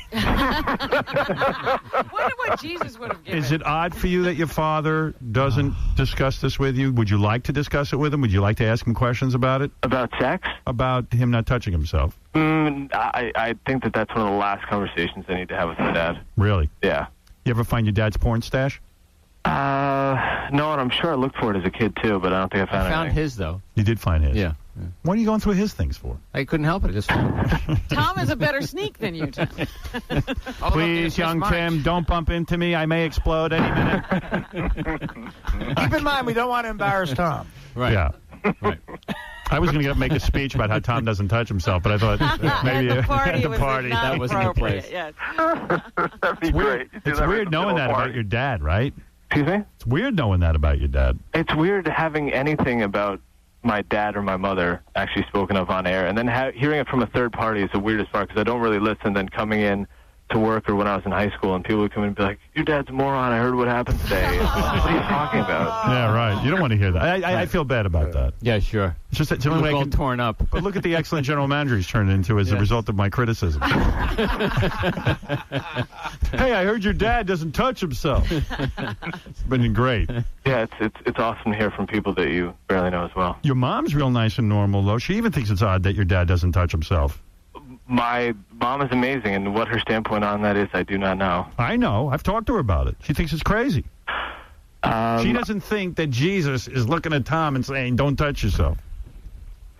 Hey, Tom, was that your whole life, or was it something after you beat cancer? After cancer, he made a pact with Jesus. She actually said she thought that he should be doing it. Yeah, she's like, go ahead and do it. Who needs you bothering me? Right, following her around. How do you not do it? That's the thing. Hey, Tom, why do you think Jesus cares if you're touching you? You know what? All kidding aside, I'm not a big religious person, and I do have a problem with religion to some regard, but his faith in Catholicism and Jesus, I would say, was a big part of helping him get through it. So, whatever you got to believe in to help you get through the hard times, I guess, works. But Jesus didn't ask him to give this. Yeah, no, but Jesus cured him, and now Tom's giving him this offering like it's some great prize to Jesus. Jesus like how about helping the homeless or send some money. Howard, have you ever laid in bed and contemplated what it'd be like if your life came to an end and actually had a possibility of doing so within months? Of course. Howard dreams about that. Are you kidding me? I'm waiting for the day to happen. Yeah, it was called marriage.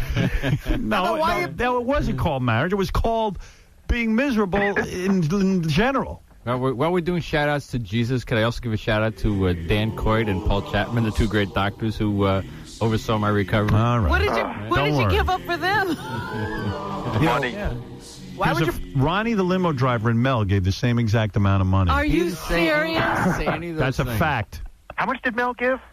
Under 500. No, he didn't say that. Yeah, he did say it. No, he didn't. Do you only think it would have stood out in Tim's mind that Mel gave more than 500? No, I think what stood out was how much the relative gave and how much you and Robin gave, because those were the biggest numbers. I can't believe Mel didn't give more than 500. And by the way, Tim, if I'm wrong, tell me I'm wrong. That it was that Rachel and Howard and Robin gave the biggest amounts? Yeah. I believe so. How about the wad of cash Uncle Artie gave? Uncle Artie came through big time. I can't believe Fred only gave 5 when Artie gave 7. Does your new wife know that Tom doesn't touch Artie's a dope. I think she does now, and she listened a little bit and was a bit of a fan before I met her, so. I see. Hey, Tom, do you think that's a bit of things. Tom, do you think that's a bit of an insult to you that Mel gave so little? I don't know how much. Don't Mel you think gave that's like Mel saying, "Hey, f you, Tom"? Yeah. He showed up. That was all he had to do. Party for give me money. That was a nice thing. He left so fast, dude, during your speech. After. Although he was there heckling me during the speech. Right. Well, what can I tell you? Tim, really glad you called. It's been a banner week for you. What would you give Mel's kid now if Mel's kid got married? 2 cents? No, I'd sit down and figure it out. I don't know. What would you give? I don't know. Under 500, I bet. I think he had that opportunity already. Didn't one of Mel's kids get married? And did you go? No. Mel didn't invite. Mel invited the whole radio chain except for Tom. Oh, right. No. I parked the cars. Right. I hung around hoping to sneak into, but I was hoping to get a ticket from a scalper and wasn't able to do it. Well, Tim, congratulations on your marriage. Thank you, sir. I'm happy for you. She seems like a lovely girl from the few minutes I spoke to her. She's amazing. Howard, you know what was weird about it for me? It was being at his wedding reminded a lot of the way you said you were at my wedding. Mm-hmm. Just sort of like looking at him and going, they so don't know. You know what I mean? Right. But I guess it's every wedding, right? Yeah. I mean, Sure. Gary was so mad at me. Baba Booey was so mad at me.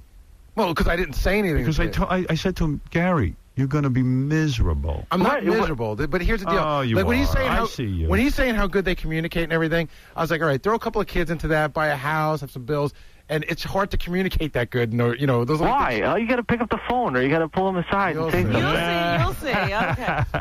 You know what's funny? Do hard. you know anybody who's married who turns to somebody and goes, marriage is great, you should get married? Tom. Yeah, I think Tom loves being married. Yep. Tom missed out on a lot of poontang, Tim. I'm going to tell you, for one, I seen this guy in action. I remember years ago, I knew tons of chicks that would have died to get into Olivia Dad's pants. Newton-John came on to me. I had to say no. Tom's a little crazy. I bet he's as content as could be. Baba Booey, Scott DePace, they all love marriage. Brian Phelan. My wife's cool. She's not going to change. If I hear that one more time. Tim, you think your wife's never going to change? I hope she does, and I hope we grow together. She comes from a great family. Her parents are awesome and get along unbelievably well, and so do my folks. So you're going to grow old, and she's going to grow annoying. Oh, my goodness. Well, you're in a room full of cynics here. And Tom's kid here works for ABC, so he's going to meet chicks all over the place, you know? Yeah. It's not going to last. And he's a good-looking kid. Uh-oh. I'm willing to make any better. Come on, any amount of time down the line to talk about how wonderful our marriage is. I'll bet you $750. You know what I'm going to do? I'll take it, Artie. I'm going to hire one of those private eyes that send over a hot chick to meet you in a bar in about a year. One of those. Yeah, like they seduce you, and then you take a picture. Let's start a pool. I say 5 years. Bitches. Wow. Nobody needs to bet on his marriage. Right. I do. Go on. Baba Booey comes up to me because I'm laughing at his wedding. I'm there at the wedding laughing. And then he goes, what a great you guest don't you understand are. something. Mary's cool. She's so cool. She lets me do whatever I want. She lets me. And then I went, okay, whatever. You're married now. She lets me do whatever I want within the parameters of those 2 acres. Yeah, the territory's just gotten smaller. We put a fence up. You know what I'm saying? Yeah, Mary lets him do the dishes. No. And then she lets him bathe the boys and put them to sleep and read them a story. The deal is that marriage isn't bad, but this whole idealistic view when you first start, it just doesn't go on for 40 years. It's just hard to keep that. It's go on because you end up... You add things, you get a complicated life. Right, life gets complicated. Yeah, I'm going to let you build a swing set. It actually was a trampoline, Artie, but thank you. Jesus, you're on the air. Go ahead, Jesus. Yes, this is Jesus. Tom, I'm feeling really bad for you. I'm going to give you permission to play with yourself again. Isn't that nice? Hang up, Zolar, will you? What do you think the holes in my hands are for? Oh, you said Zolar. What's the matter with you, Tom? All right. That was not Jesus, Another imposter. We keep picking up. Another Jesus imposter. Jesus with a Z. I have to check this, but I think Jesus has been dead for 2,000 years. No, he rose. Oh, he did. It was a false Messiah. I believe that was the White Rapper. White Rapper? Yeah. Well, Tim Chiusano, how come your wife doesn't use the name Chiusano? She does. Oh, she does? Yeah, she does. I mean, it takes a little while to change the name, so. All right. It's we got the papers in the mail last week. And she knows how to spell it? Yeah. She does. All right. Well, there you go. And she was willing to take that name. Okay. Yes. Why the rush to get married? I mean, you knew her 7 months. Why the rush? 5 months. Why the rush? I couldn't tell you. Just it all came together, and like you had to be. Like, couldn't you just hang out and be together? Tom could only get the beacon in May. Well, I know that they were Hurry up, summer's coming. Howard, they lived in different places. Right. Well, we met on the road, and spent the first part of the relationship kind of just traveling together and being in hotels in different cities. And that was exciting and fun. It was, but at the same time, it was hard. I mean, think if you just started dating somebody, and after 5 days, if you had to go away with them, and all of a sudden spend all the time with them in a hotel room and see them all day long and share a bathroom with them and everything else. Hey, if she does the right thing, I could spend time with her. You know what I'm saying? That's why I'm married. All right. Well, listen, I wish you luck. 5 months is a very short courtship. I agree, but everything happens for a reason.